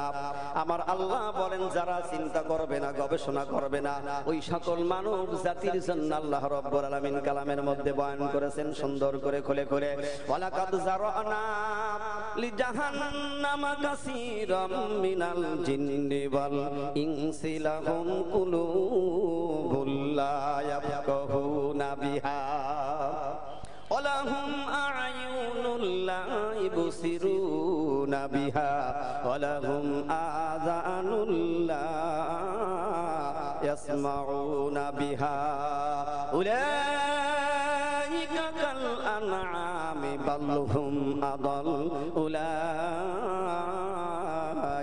হুমুল গাফিলুন। আল্লাহ পাক বলছে, বান্দা আমি মানুষ আর জিন জাতির জন্য জাহান্নাম তৈরি করেছি। ওই জাহান্নামে যাবে কারা? কারা ওই জাহান্নামে যাবে? আল্লাহ রাব্বুল আলামিন এই কোরআনুল কারীমের মধ্যে বলছেন, আমি যাদেরকে চোখ দিয়েছি, এই চোখ দিয়ে যারা দেখলো না, আমি আল্লাহ যাদের কান দিয়েছি, এই কান দিয়ে যারা শুনলো না, আমি আল্লাহ রাব্বুল আলামিন যাদেরকে জবান দিয়েছি, এই জবানটা তারা ভালো কাজে লাগালো না, আমি আল্লাহ পাক যাদের বিবেক দিয়েছি, এই বিবেক যারা খাটালো না, চিন্তা গবেষণা করলো না, ওই সকল মানুষ আর জিন হচ্ছে উলাইকা কাল আনাম, চতুষ্পদ জানোয়ারের মতো। কে বলছে? আল্লাহ বলতে, যারা এই বিবেক কাজে লাগালো না, মানুষ আর জিন, তারা উলাইকা কাল আনাম, চতুষ্পদ জানোয়ারের মতো। আবার আল্লাহ বলছেন, বালহুম আদাল, বরং তাদের চাইতেও অধম। নাউজুবিল্লাহ বলেন। আজকে যদি চিন্তা গবেষণায় আমার আপনার না থাকে, তাহলে ওই ওদের চাইতেও আমরা কি? কেন অধম? কিয়ামতের দিন যেদিন বিচার ফায়সালা হয়ে যাবে, হাসর কায়েম হয়ে যাবে, আল্লাহর সকল সৃষ্টি জীব খোলা ময়দানে সে হাজির হয়ে যাবে। মানুষের আগে সবাই সামনে দাঁড়িয়ে যাবে। একটা বড় পশু একটা ছোট পশুরে ক্ষতি করেছে, করে নাই? বাঘে হরিণ ধরে খেয়েছে, এরকমের অনেক প্রমাণ রয়েছে। বড় একটা মাছ আর একটা ছোট মাছ খেয়েছে। আল্লাহর আদালতে সেদিন তারা গিয়ে নালিশ করবে, আল্লাহ তুমি আমার ছোট হরিণ বানাইলা, ওই সিংহ আর বাঘ আমার মাইলের পর মাইল কেড়ে নিয়ে গিয়ে আমাকে ধরে খেয়েছে, আমি আজকে বিচার চাই। আল্লাহ পাক সেদিন বলবে, বাঘ তুমি ওর ক্ষতি করেছো, তুমি খাইয়ে রুজি করেছো, আমি আল্লাহ এর আজকে শক্তি দিলাম, আজকে ও তোমার কাছে প্রতিশোধ নিয়ে নিক। সুবহানাল্লাহ ধরে বলেন। গরু আর একটা গরুর প্রতিশোধ নিয়ে নেবে, বাঘ আর একটা বাঘের প্রতিশোধ নেবে। সবার প্রতিশোধ যখন হয়ে যাবে, যিনি দুনিয়ার মধ্যে ক্ষতিগ্রস্ত হয়ে গেছে, ওই দিন প্রতিশোধ নেওয়ার পর সে খুশি হয়ে যাবে। আমার আল্লাহ রাব্বুল আলামিন তখন বলবেন, হাই হা তাহাই হা তালিমা তো আদুন, যা সব মাটি হয়ে যা। সুবহানাল্লাহ ধরে বলেন। সব মাটি হয়ে যাবে। তাদের আর কোনো কিছু থাকবে না। এই জন্য মানুষকে কেন বলা হচ্ছে তাদের চাইতে আদম হবে? মানুষ সেদিন আফসোস করবে, হায় হাসরের ময়দানে যেদিন আটকে যাবে, বিচার ফাইসাল্লা হয়ে যাবে, তার আমল নামা পেছন থেকে বাম হাতে চলে আসবে, তখন সে জানতে পারবে আমার জন্য আল্লাহ জাহান্নাম বানিয়েছে, আমার আর উপায় নেই। আমল নামা পেছন থেকে নিয়ে তখন আফসোস করবে, হায় আমি যদি মাটি হয়ে যাইতাম। আফসোস করিয়া লাভ হবে? সেদিন আফসোস করবে, আল্লাহ আজকে আমি যদি মাটি হয়ে যেতাম তাহলে ওই জাহান্নামে গিয়ে আমার আর চলা লাগতো না। এই জাহান্নাম থেকে মুক্তি পাওয়ার জন্যই আল্লাহ রাব্বুল আলামিন যুগে যুগে 1,24,000 পয়গম্বর পৃথিবীতে প্রেরণ করেছে। জোরে বলুন সুবহানাল্লাহ। কেন প্রেরণ করলেন? এই গোটা মানব জাতিকে ওই অন্ধকার থেকে আলোর মধ্যে নিয়ে আনার জন্য, মানুষ পথ ভোলা মানুষদেরকে পথের দিশারি দেওয়ার জন্য, আল্লাহ ভোলা মানুষদেরকে আল্লাহ চিনাবার জন্যই যুগে যুগে 1,24,000 পয়গম্বর পৃথিবীতে এসেছেন। এই জন্য যেই যুগে পয়গম্বর ছিল না, কোনো মুরব্বী ছিল না, সেই যুগটা একটা জাহেলাতের যুগ হয়ে গিয়েছিল। যেমন একটা কথা ভালো করে শোনেন, ঈসা পয়গম্বর বিদায় নেওয়ার পরে নবী মুহাম্মদ রাসূলুল্লাহ সাল্লাল্লাহু আলাইহি ওয়াসাল্লাম পর্যন্ত 570 বছর এর মধ্যে কোনো মুরব্বী ছিল না, কোনো পয়গম্বর ছিল না। ঈসা পয়গম্বর বিদায় নেওয়ার পরে নবী মুহাম্মদ রাসূলুল্লাহ পর্যন্ত দিনটা কেটেছিল কতদিন? একটু মুখ খুলতে হবে, কতদিন? 570 বছর। এর মধ্যে দিনের দাওয়াত দেওয়ার কোনো মুরব্বী ছিল না। না থাকার কারণে ওই জাতি সব পথ ভোলা হয়ে, সব জাহিলাত পূর্ণ হয়ে গিয়েছিল। তাদের অবস্থা কেমন? ওই পশুটা, ওই মানুষটা। তারা জিনা ব্যভিচারে কিছু বুঝতো না, মানুষ হত্যা করতো কিছু বুঝতো না, কে কার মা, কে কার বোন, কে কার স্ত্রী, এগুলি তাদের মধ্যে কোনো ভেদাভেদ ছিল না। যেমন পশুর মধ্যে এগুলি কোনো বিচার নাই, ঠিক না বেঠিক? সেই কথাগুলি আল্লাহ রাব্বুল আলামিন মানুষের বিবেক দিলেন। হে মানুষ, আমি আল্লাহ তোর বিবেক দিয়েছি, তোর বুদ্ধি দিয়েছি, কি করে জমিনের মধ্যে চলতে হবে সেই জ্ঞান আমি আল্লাহ তোকে দিয়েছি। দুনিয়ার সমস্ত কাজগুলি তুই বিবেক খাটিয়ে করলি, কিন্তু আমি মালিকের গুণগান তুই কেন বিবেক খাটালি না? ব্যবসা কিভাবে করতে হবে সেটা জানলি, চাকরি করতে হবে তার লেখাপড়া কি করে করতে হবে সেটা জানলি, জমিনে চাষ করতে হবে, কয়টা চাষ দিয়ে ফসল বপন করতে হবে, কয়টা চাষের পরে ফসল দিয়ে আবার তার সার দিতে হবে, সব বুঝলি। কিন্তু আমি মালিক তোর যে কারণে সৃষ্টি করেছি, ওরে মানুষ কেন তুই সেই জিনিসটা উপলব্ধি করলি না? ওই জন্য তারা জাহান্নামের মধ্যে যাবে। আল্লাহ রাব্বুল আলামিন তাদের ব্যাপারে বলছেন, যারা বিবেক খাটালো না, আজকে চিন্তা গবেষণা করলো না, উলাইকা কাল আনআম, ওইসব মানুষ আর পশুর মধ্যে কোনো পার্থক্য নাই। বরং তাদের চাইতে অদম হবে, কারণ ও তো মাটি হয়ে যাবে, আর আমি আপনি মাটি হইতে পারবো না, আমার আপনার জাহান্নামের মধ্যে গিয়ে পোড়া লাগবে। আর এই জাহান্নামে যাওয়ার মূল প্রথম কারণ হবে দুইটা। কয়টা? জাহান্নামে যাওয়ার মূল কারণ প্রথম হবে দুইটা। এক নম্বরে কি হবে? যেদিন হাসর কায়েম হয়ে যাবে, জান্নাত জাহান্নামে যখন আল্লাহ পাক সব ভাগ করে দিয়ে দেবে, জাহান্নামীরা জাহান্নামের মধ্যে চলে যাবে, জান্নাতীওয়ালারা জান্নাতে চলে যাবে। এবার জান্নাতীওয়ালারা জান্নাতের মধ্যে আনন্দ করবে, জান্নাতের গাছ আছে, গাছের নিচে ছায়ায় বসে বসে ওই জান্নাতি বাতাস খাইতে থাকবে। হঠাৎ নজর পড়ে যাবে জাহান্নামের দিকে, জাহান্নামের মধ্যে দেখেই চিনতে পারবে, হাইতো দীঘাসী আয়াত বাড়ি ছিল, একই দোকানে মাল খেয়েছি, একই বাজারে চলাফেরা করেছি, একসাথে চার দোকানে বসে কত গল্প করেছি।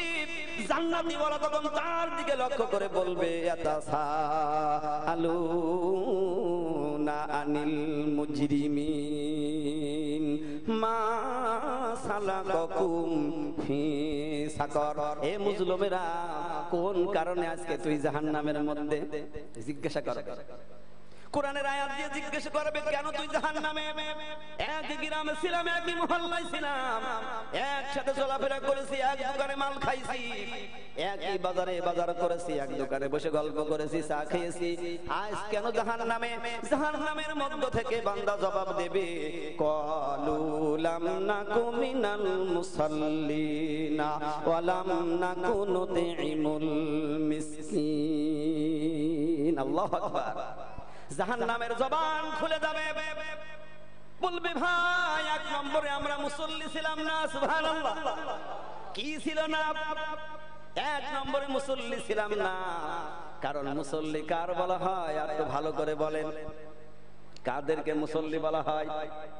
জি, আপনারা কি জানেন না কাদের মুসল্লি বলে? তো বলছেন না কেন? না বাড়ির থেকে রাগ করে এসেছেন? এমন হইতে পারে একটা গল্প না বললে আপনাদের মুখ খুলবে না। এখন সরকার ঘোষণা দিয়েছে যে আমি একটা পরীক্ষা নেব, কি যেই ব্যক্তি বাড়ির বউরে ভয় পায় সে এক লাইনে দাঁড়াবে, আর যে বিবিরে ভয় না পায় সে একটা লাইনে দাঁড়াবে। আমি পরীক্ষা নেব, টেস্ট করব। এখন সরকারের হুকুম সবাই তো মানতে হয়। সকালবেলা ঘুম থেকে একার কাপড় চোপড় পরে এসে সব লাইনে দাঁড়াচ্ছে। তো লাইন একটাই, শুধু লাইন হচ্ছে, দ্বিতীয় আর কোন লাইন হচ্ছে না। তো এক লাইনে সব, আর একটা শুকনা মানুষ ওই প্রায় আমার মতো, ও একটা আলাদা লাইনে দাঁড়িয়ে রয়েছে। সরকার মহোদয় এসে দেখলো কি সর্বনাশ, এ সব এক লাইনে, কোন লাইনটা কোনটা হবে তা জানি। এখন এক লাইনে যখন সবাই দাঁড়িয়েছে, জিজ্ঞেস করছে তোমরা কি সবাই বিবির ভয় পাও? তা বলছে জি রাজা মশাই, আমরা বিবির ভয় পাই। তো বলছে তাহলে ওই আলাদা যে লাইনে, তাহলে ও তার বিবির ভয় পায় না, তাহলে আলাদা লাইনে দাঁড়িয়েছে। ওর কাছে জিজ্ঞেস করছে, ডেকে নিয়ে বলছে তুমি তো তোমার বিবির ভয় পাও না। তা বলছে কেন ভয় পাবো? ভয় পাবো কেন? আমি কোনো ভয় পাই না। তো তুমি ভয় পাও না, তুমি তো বড় সাহস। তা বলছে শোনেন একটা ব্যাপার আছে। ব্যাপারটা কি? তা আমি বাড়ির থেকে যখন বেরোলাম, ঘরের গেটে যখন চলে এসছে, আমার বিবি পেছন দিকে ডাক দিল, শোনো সরকার দেখেছে লাইনে তুলে জিজ্ঞাসা করবে, বলা যায় না কোন বাতাস কোন দিকে যায়, মানুষ হইচই করবে, গন্ডগোল লেগে যেতে পারে, বলা যায় না। শোনো তুমি কিন্তু শুকনো মানুষ, ওই ভিড়ির মধ্যে ওই লাইনে যাবা না, মানুষ যেদিকে দাঁড়াবে তুমি তার উল্টো গিয়ে দাঁড়াবে। হুকুম কার? আমার কথা বোঝেন না? তো আমার আব্বারা ভাইরা সোনামণিরা, আপনাদের হাতে ধরি পায়ে ধরি কোরআনের মঞ্চে বসেছেন, এই জবান যদি একবার খুলে দেন আপনার জন্য আল্লাহ তাআলা 10 বার রহমত নাযিল করে দেবে। জোরে বলুন সুবহানাল্লাহ। কিয়ামতের দিন জান্নাতের মধ্যে বান্দা দেখবে, হঠাৎ করে ফেরেশতা বলবে, এ ফেরেশতা এই বাগানটা তোর। সুবহানাল্লাহ জোরে বলে। বলবে কি রে, দুনিয়ায় তো আমার বাগান ছিল না, ঘর ছিল না, বাড়ি ছিল না, রিকশা চালাইছি, স্টেশনে রাত কাটাইছি, আর এখন জান্নাতে এসে এত বাগান কই পাইলাম? আল্লাহর বান্দা ফেরেশতারে জিজ্ঞাসা করবে, ফেরেশতারে বলবে বান্দা তোর জন্যই বাগান।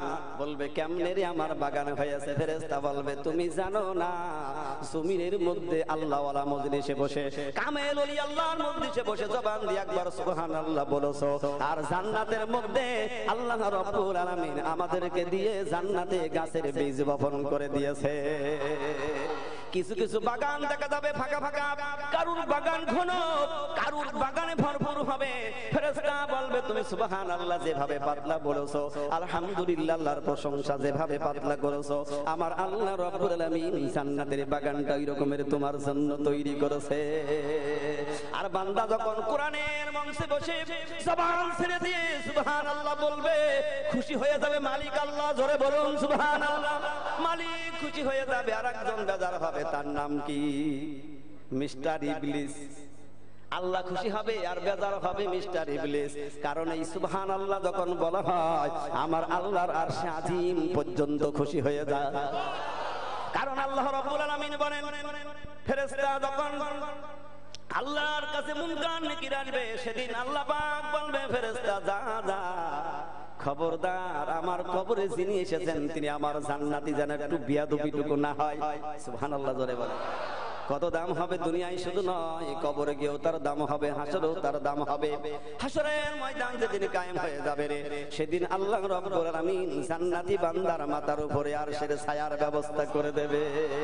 কারণ সেদিনের কথা চিন্তা করার কথা আল্লাহ পাক বলছেন, ইয়াউমা লা ইয়ানফাউ মালু ওয়ালা বানুন ইল্লা মান আতাল্লাহা বিকলবিন সালিম। আল্লাহ পাক ডাক দিয়ে বলেন সেই দিনের কথা চিন্তা করো, সেদিন তোমার সম্পদ তোমার জন্য কোনো কাজে লাগবে না, তোমার সন্তানও তোমার জন্য কোনো কাজে লাগবে না। ইল্লা মান আতাল্লাহা বিকলবিন সালিম। একটা বিশুদ্ধ আত্মা তৈরি করো। এই বিশুদ্ধ আত্মা তৈরি করার জন্য যুগে যুগে 1,24,000 পয়গম্বর পৃথিবীতে আগমন করেছে। শেষ নবী আসলেন নবী মুহাম্মদুর রাসূলুল্লাহ সাল্লাল্লাহু আলাইহি ওয়াসাল্লাম। তিনি এসে মাত্র পৃথিবীতে ছিলেন 63 বছর। কত বছর? 63 বছর ছিলেন। 63 বছরের মধ্যে মাত্র 23 বছর নবুয়তি জিন্দেগি ছিল। কথা ঠিক না বেঠিক? 23 বছর নবুয়তি জিন্দেগি, আর 23 বছর আল্লাহ রাব্বুল আলামিন ফেরেশতা জিবরিল রুহুল আমিন ফেরেশতাকে পাঠিয়ে এই কালামুল্লাহ পাঠিয়ে দিলেন। একদিনে আল্লাহ নাজিল করে দিতে পারতেন। এই কালামের হিকমত ফজিলত বুঝাবার জন্য আল্লাহ রাব্বুল আলামিন 23টা বছর ধরে ধরে দিয়েছে। তার কারণ কি? কখন কোন অবস্থায় কি প্রয়োজন, ঠিক সেই সময় সেই মুহূর্তে আল্লাহ কোরআন নাজিল করে দিয়েছে। সুবহানাল্লাহ ধরে বলেন। নবীজির 23 বছর জিন্দেগির মধ্যে কুরআনুল কারীম নাজিল হয়ে গেল। আর আমার আল্লাহ রাব্বুল আলামিন কোরআনের ব্যাপারে সুন্দর করে বলে দিলেন, আমি কোরআন নাজিল করেছি বা কি দিয়ে। প্রথম অক্ষর কি? তাও মুখ খুলবেন না। বা, ভালো করে শোনেন, কোরআন প্রথম অক্ষর বা। কারণ কোরআনুল কারীম খুলতেই আগেই তেলাওয়াত করা হয় বিসমিল্লাহির রহমানির রহিম। বিসমিল্লাহর প্রথম অক্ষর কি? জোরে বলতে হবে। কুরআনুল কারীম শেষ পড়া হচ্ছে মিনাল জিন্নাতি ওয়ান নাস। শেষের অক্ষর সিন। কি অক্ষর? আল্লাহ রাব্বুল আলামিন বার সিনকে এক জায়গায় করে বললেন এটা বাস। বাস ওই চড়ে যাওয়া বাস নাই, বাস মানে সমাপ্ত হয়ে গেল, বাস মানে এনাফ হয়ে গেল। আমি আল্লাহ রাব্বুল আলামিন বান্দারে তোর জীবনের যা দরকার আমি আল্লাহ সব সমাপ্ত করে দিয়েছি কোরআনুল কারীমের মধ্যে। এই কোরআনের কাছে যিনি আসবে, এই কোরআনের কাছে যেই ব্যক্তি এসে যাবে, তার জীবন পরিশুদ্ধ হয়ে যাবে, তার জীবন নূরে নূরান্বিত হয়ে যাবে। এই কোরআন যিনি বুকে ধারণ করবে, ওই ব্যক্তি আর কখনো বেঈমান থাকবে না, একটা ঈমানদার হয়ে যাবে।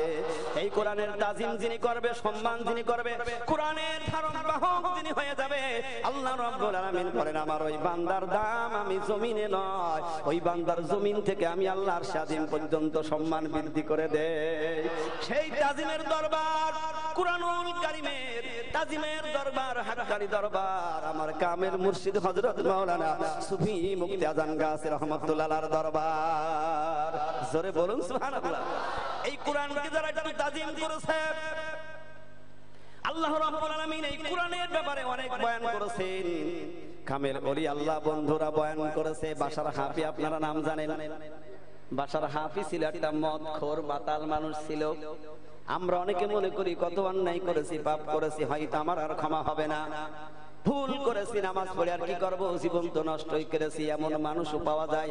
জিজ্ঞেস করলে বলে বাবা সারা জীবন কি করলাম, কত নাফরমানি করলাম, এখন শেষ জীবনে আর নামাজ পড়ে কি লাভ। কিন্তু আল্লাহ রাব্বুল আলামিন কুরআনুল কারীমের মধ্যে সুন্দর করে বয়ান করে দিয়েছেন, লা তাকনাতু মির রাহমাতিল্লাহ ইন্নাল্লাহা ইয়াগফিরুজ যুনুবা জামিআ ইন্নাহু হুয়াল গফুরুর রহিম। আল্লাহ ডাক দিয়ে বলছে বান্দা তুমি নৈরাশ হইও না, দূরে সরে যেও না, আসো ফিরে আসো, আসো। আমি আল্লাহ তাআলা ওই উহুদ পরিমাণ গুনাহ আমি আল্লাহ মুহূর্তের মধ্যে maaf করে দিতে পারি। এ কার কথা?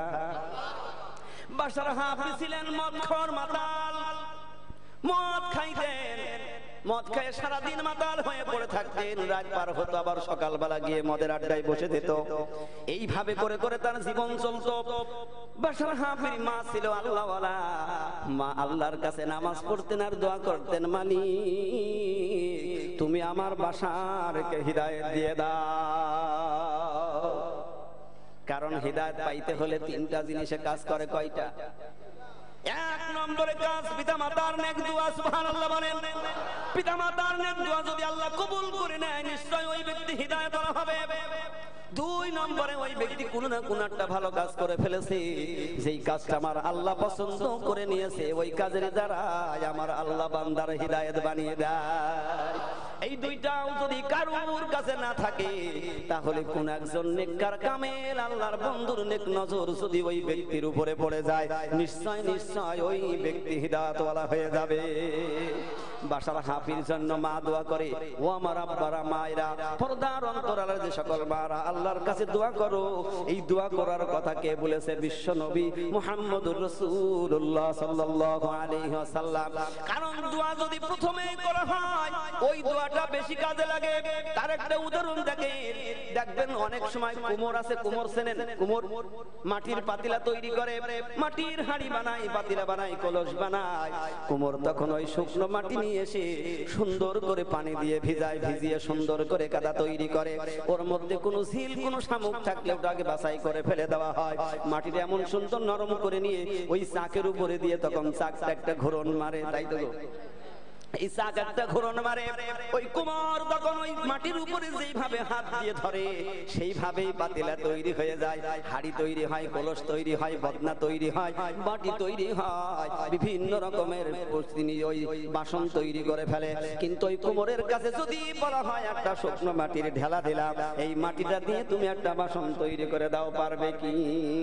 আমার আল্লাহর নবী বিশ্ব নবী মুহাম্মদুর রাসূলুল্লাহ সাল্লাল্লাহু আলাইহি সাল্লাম হাদিস ফরমায়েছেন। আমার আব্বারা মায়েরা ভালো করে দিল দিয়ে শোনো, মানুষ মহিলারা সবাই দলে দলে আয়েশার কাছে যাইতো। সুবহানাল্লাহ ধরে বলেন। আপনাদের কষ্ট হচ্ছে না তো? মানুষ দলে দলে আয়েশার কাছে যাইতো, মহিলারা দল বেঁধে বেঁধে আয়েশার কাছে গিয়ে হাদিস শুনতো। কারণ আল্লাহ নবী বলেন আমার আয়েশা হাদিসের হাফেজ ছিল। আয়েশা কি ছিল? হাদিসের হাফেজ ছিল। যেমন কুরআনুল কারীম গোটা মুখস্থ করলে একজনকে হাফেজ বলা হয়, আর হাদিস যদি কারোর সব মুখস্থ থাকে তাকে হাদিসের হাফেজ বলা হয়। আল্লাহর নবী বলেছেন আমার আয়েশা হাদিসের হাফেজ। মা জননীরা যাইতো আয়েশার কাছে বিশ্ব নবীর জবানের কিছু কথা শোনার জন্য। হঠাৎ করে গর্ভবতী মহিলা আয়েশার কাছে চলে গেছে। খুব ভালো করে শোনেন, আমার পর্দার আড়ালে আমার মারা বসেছেন, গল্প বাদ দিয়ে একটু মাইকের দিকে কান লাগান, কারণ মারা 5 জন এক জায়গায় হলে বেশি গল্প হয়, ঠিক না বেঠি? ও মা, পর্দার মধ্যে কি করছো জানি না, তোমাদের হাতে ধরি পায়ে ধরি কোরআনের মঞ্চে এসে বসে গেছে, একটু দিলটা লাগাও, কাজে লাগবে। আয়েশার কাছে গর্ভবতী মহিলা ডাকতে পারে, মা আয়েশা আমার একটু নসিহত করে দাও, আমি গর্ভবতী, আমার এখন কাজ কি? আয়েশা বলেন তোমার 1 নম্বরের কাজ হবে গর্ভের থেকে সন্তান প্রসব না হওয়া পর্যন্ত একটা ওয়াক্ত নামাজ তুমি কাজা করতে পারবা না। জোরে বলুন সুবহানাল্লাহ। শিক্ষাটা কি দেখেন, 1 ওয়াক্ত নামাজ তুমি কাজা করতে পারবা না। কারণ কেন বললে, মার তো প্রত্যেক মাসে ছুটি আছে না নাই? আল্লাহর পক্ষ থেকে ছুটি, আর আয়েশা কেন বললো তোমার ছুটি হবে না? সন্তান দুনিয়ায় আসা না পর্যন্ত 1 ওয়াক্ত নামাজ তুমি কাজা করতে পারবা না। কারণ আয়েশা হাদিস জানে গর্ভে সন্তান আসলে মার ছুটি বন্ধ হয়ে যায়। ও আমার আব্বারে ভাইয়েরা, এই ছুটি কেন বন্ধ হয়? আল্লাহ পাক ডাক দিয়ে বলেন, ওরে বান্দা তুই লক্ষ্য করলি না কেন আমি আল্লাহ রাব্বুল আলামিন তোর মার পেটের মধ্যে যেদিন তোর ডিম থেকে শুরু করে 1 ফোঁটা পানি থেকে শুরু করে তোর মানুষ বানাইলাম, ওই জায়গায় তোর খাবারের প্রয়োজন ছিল বডিটা তৈরি করার জন্য। খাবার কে দেবে, কে পাঠাবে? আমি আল্লাহ রাব্বুল আলামিন ওই জায়গায় তোর খাবারের ব্যবস্থা করেছি। জোরে বলুন সুবহানাল্লাহ। ও বান্দা কেন আমার গোলামি করবি না? ভালো করে লক্ষ্য করে দেখ, যখন তোর মার পেটের মধ্যে তোর খাবারের প্রয়োজন হয়ে গেল, যখনই তোর দেহ তৈরি হয়ে গেল, আমি আল্লাহ রাব্বুল আলামিন তোর মার মাসিক নামক অসুখকে আমি বন্ধ করে দিলাম। সুবহানাল্লাহ জোরে বলেন। কি করে তোর খাবারটা দেব? আমি আল্লাহ রাব্বুল আলামিন ভুল করি নাই, কারণ আমি আল্লাহ পাক, আমি মহান। দুনিয়ায় যাবি আমার নাম নিবি, সেই জবান দিয়ে আমার নাম নিবি, ওই জবানটা যদি নাপাক হয়ে যায় আমি আল্লাহর আদালতে তোর ওই ডাকটা পৌঁছাবে না। আমি আল্লাহ রাব্বুল আলামিন মার মাসিক সে বন্ধ করে দিয়ে তোর পেটের নাড়ির একটা টান দিয়ে বের করে নিয়ে মার নাড়ির সঙ্গে আমি আল্লাহ সেট করে দিয়ে মার মাসিকের রক্ত তোর খাবারের ফয়সালা করে দিলাম। আয়েশা ডাকতে বলে, মা গর্ভের সন্তান দুনিয়ায় আসা না পর্যন্ত 1 ওয়াক্ত নামাজ কাজা করতে পারবে না। বলছে যদি আমার প্রসব বেদনা এসে যায়, তখন যদি 1 ওয়াক্ত নামাজ কাজা হয়ে যায়। আয়েশা ডাকতে বলে, মা আমার আল্লাহ রাব্বুল আলামিন কুরআনুল কারীমের মধ্যে বর্ণনা করে দিয়েছে, গর্ভের সন্তানের প্রসব বেদনা উঠে গেছে, সন্তানের মাথা দুনিয়ার মধ্যে এসে গেছে, তখন রক্ত পানি ভাঙে নাই। আয়েশা ডাকতে বলে, মা তুমি বসতে পারবা না, কষ্ট হবে মা, যেহেতু মাথা এসে গেছে, মা মাটি খুঁড়ে গর্ত করে নিয়ে ওই জায়গায় বসে তুমি তোমার আল্লাহর নামাজটা আদায় করে নিও। জোরে বলুন সুবহানাল্লাহ। আয়েশা ডাক দিয়ে বলে, মা এই রকম কাজ করবে যে ব্যক্তি, ওই ব্যক্তির সন্তান জীবনে কোনোদিন বেনামাজি হবে না, ওই সন্তান কোনোদিন মদখোর হবে না, ওই সন্তান কোনোদিন জিনাখোর হবে না, ওই সন্তান কোনোদিন নাফরমানি হবে না। আয়েশা ডাক দিয়ে বলে, মা আর একটা কথা ভালো করে শোনো, খবরদার গর্ভে সন্তান আছে তোমার, এখন তোমার দেহর রক্তগুলি পাক রাখতে হবে, মাংসগুলি পাক রাখতে হবে। সাবধান হয়ে যাও মা, যেন তোমার জিহ্বার উপরে কোনো নাপাক হারাম বস্তু এসে যেন না পড়ে যায়, কারণ হারাম জিনিস তুমি খাবা, তোমার রক্ত হারাম হবে, আর ওই হারাম রক্ত তোমার সন্তানের দেহর মধ্যে ঢুকবে। ওই সন্তান জীবনে বড় হয়ে আল্লাহর নাম নেবে না, ওই সন্তান বড় হয়ে কোনোদিন হালাল খাদ্য খাওয়া শিখবে না, ওই সন্তান বড় হয়ে মা বাবার খেদমত বুঝবে না। ও মা খবরদার যেন তোমার জিহ্বায় এক ফোঁটা নাপাক খাবার না পড়ে।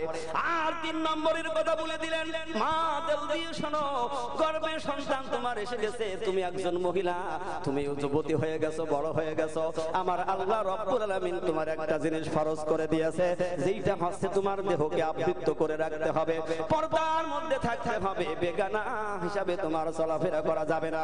যেই কথা আল্লাহ রব্বুল আলামিন কোরআনুল কারীমের মধ্যে সুন্দর করে বয়ান করেছেন, ওয়াকরনা ফি বুয়ুতিকুন্না ওয়ালা তাবাররাজনা তাবাররুজাল জাহিলিয়াতিল উলা। আমার আল্লাহ রাব্বুল আলামিন ডাক দিয়ে বলছে, হে নারী জাতি শোনো, ওই জাহেলাতের যুগের মতো তোমরা চলাফেরা করো না, ওই জামানার মানুষের মতো করে তোমরা গাগলা করে দিয়ে খোলামেলা হাঁটো না, কারণ তুমি যদি দুনিয়ার মধ্যে খোলামেলা তোমার দেহখানা ছেড়ে দাও, তোমার দশা কি হবে একটু ভালো করে বোঝেন। দেখবেন যখন জোয়ারের পানি আসে, অনেক দূর থেকে কচুরি পানা ভেসে আসে, আসে কি আসে না? এই কচুরির পানা বন্যার সময়, বর্ষার সময় আনন্দে গা ভাসিয়ে দেয় স্রোতে। এই স্রোত কিন্তু চিরদিন থাকে না, এই স্রোত একদিন ভাটি চলে যায়। দেখবেন ওই কচুরি পানা হয় নদীর কিনারে, নাই কোনো গাছের আগায়, কোথাও বেঁধে গেছে, পানির জোয়ার নেমে গেছে, ওই জায়গায় সে শুটকি হয়ে জীবন শেষ হয়েছে। ঠিক না বেঠিক? সেই কথা আমার আল্লাহ রাব্বুল আলামিন বলেন, না না না, নারী জাতি দিল দিয়ে শোনো, দুনিয়ায় তুমি বেশি দিন থাকবা না, এই দুনিয়া তোমার ছেড়ে চলে যেতে হবে অন্ধকার কবরে। তোমার যদি ওই দেহখানা বিভিন্ন ভাবে যদি তুমি আগলা করে খোরাও, আমার আল্লাহ বলে ওই দেহের উপরে গুয়ে মাছি এসে বসবে, কেউ ঠেকাইতে পারবে না। কোরআনুল কারীমের ব্যাপারে সেই কথা বলছে। মা আয়েশা বলে, শোনো, তুমি যদি তোমার দেহখানা আগলা রাখো, তোমার উপরে আল্লাহর গজব হবে। নাউজুবিল্লাহ বলেন। খবরদার মা, ঘর থেকে যখন বেরাবা, চাদর আবৃত করে তোমার দেহখানা ঢেকে বেরাবা, পরপুরুষের সামনে যেন বেগানা তুমি চলবে না, তোমার মাথার উপরে যেন মা কাপড় থাকে, মা মাথা আগলা করে চলবে না।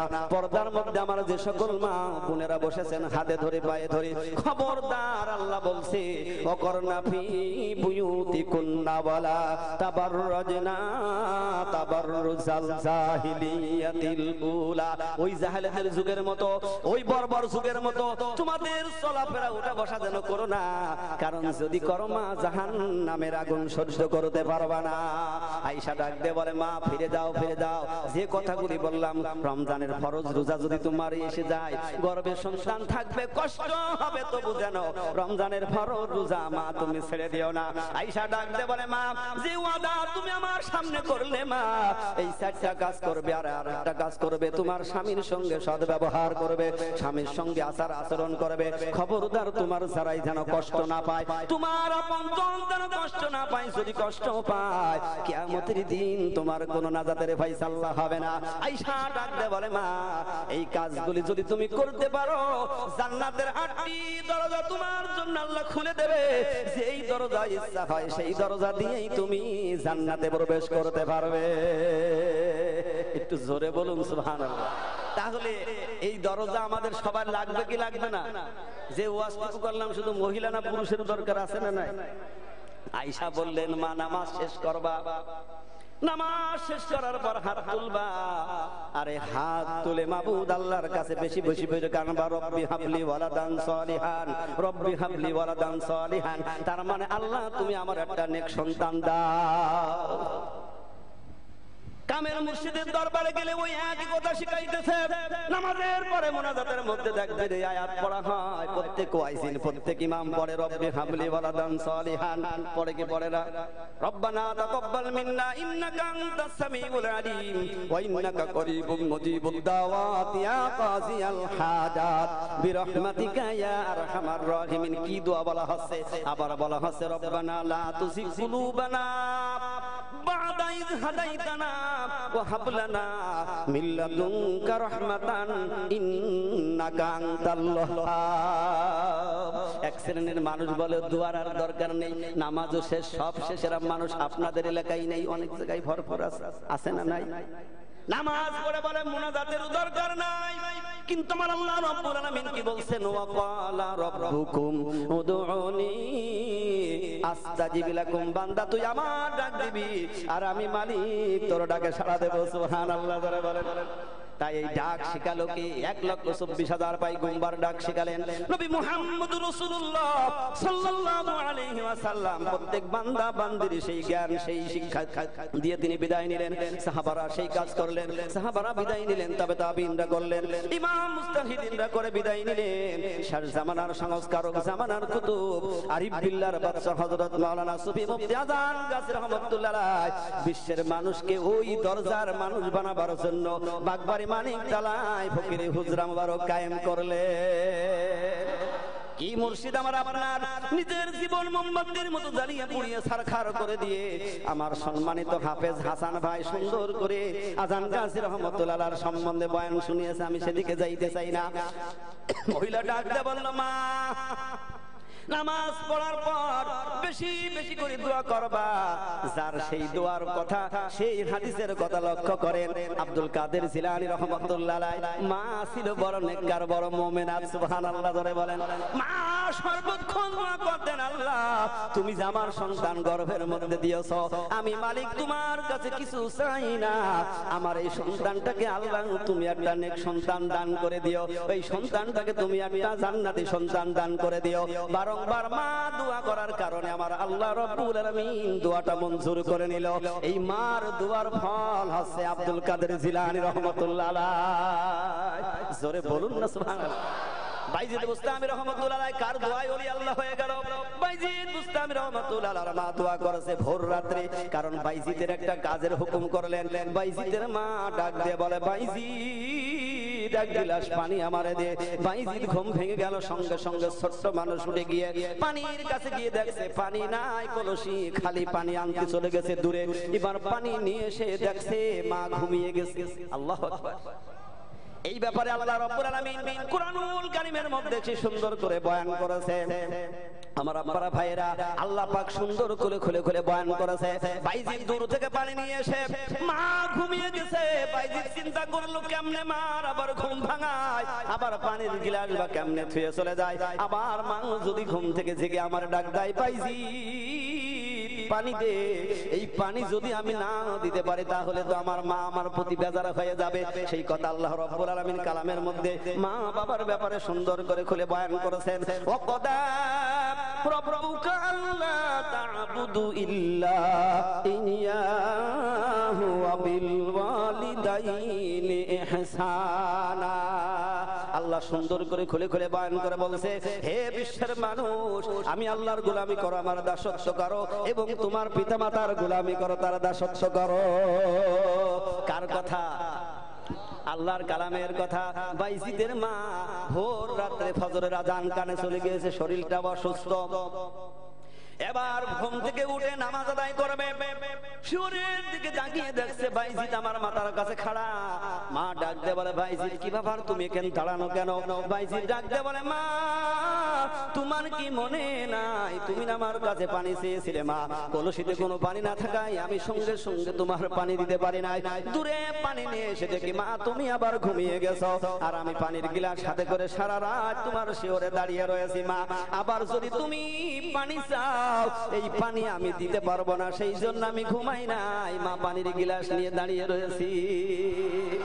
নেককার মানুষের কোলে নেককার সন্তান হয়। এই জন্য কামেল মুর্শিদ সুফি মুক্তাদান গাজী রাহমাতুল্লাহ আলাইহির চতুর্থ পুশিতা হুজুর কিবলার বয়ানে শুনেছি, সোহবতে সালে তোরা সালে কুনাত, সোহবতে সালে তোরা সালে কুনাত, সোহবতে তলে তোরা তলে কুনাত।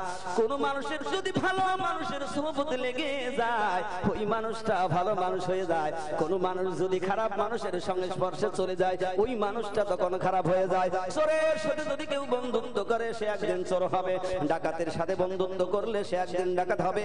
আতরওয়ালার সাথে বন্ধুত্ব করবে, জীবনে আতর কিনবে না, তার সঙ্গে থাকবে অমনি শরীর থেকে আতরের ঘ্রাণ পাওয়া যাবে। ঠিক না বেঠিক? এই জন্য আমার মুর্শিদ বলেন, সোহবতে সালে তোরা সালে কুনাত, সোহবতে তলে তোরা তলে কুনাত। সৎসঙ্গে স্বর্গবাস, অসৎসঙ্গে সর্বনাশ। ঠিক না বেটি? এই জন্য একটা নেককার মা পারে একটা ভালো সন্তান দিতে।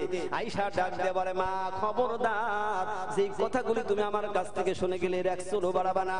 বাইজিদের মা হাত তুলে দোয়া করছে, পানির গিলাস বাইজিদের হাত থেকে নিয়ে মা পানিটা পান করলেন। এবার বাইজিদকে কম্বলের মধ্যে ঘুম পাড়িয়ে দিয়ে ওযু করে নামাজ পড়ে বাইজিদের মা হাত তুলে দোয়া করছে, রব্বুল আলামিন, আমার বাইজিদ আমাকে যেইভাবে আজকে খুশি করেছে, আমি মা হয়ে বাইজিদের জন্য দোয়া করি, আল্লাহ তুমি আমার বাইজিদকে সুলতানুল আরিফিন বানিয়ে দিও। মার দোয়া সঙ্গে সঙ্গে মঞ্জুর হয়ে গেল। সেই বাইজিদ বুস্তামি রহমাতুল্লাহ আলাইহি সব চাইতে বড় ওলি আল্লাহ হয়ে গেল। একই দরজার ওলি আল্লাহ, বাগবানি মানিক তালাই সুবিয়াদান গাজী রহমাতুল্লাহ আলাইহি। কারণ তার সোহবত কোন জায়গা থেকে আসছে? আল্লাহর নবী বিশ্ব নবী মুহাম্মদুর রাসূলুল্লাহ সাল্লাল্লাহু আলাইহি ওয়াসাল্লামের দ্বিতীয় খলিফা আমিরুল মুমিনিন উমরের 37তম পুরুষ। কারণ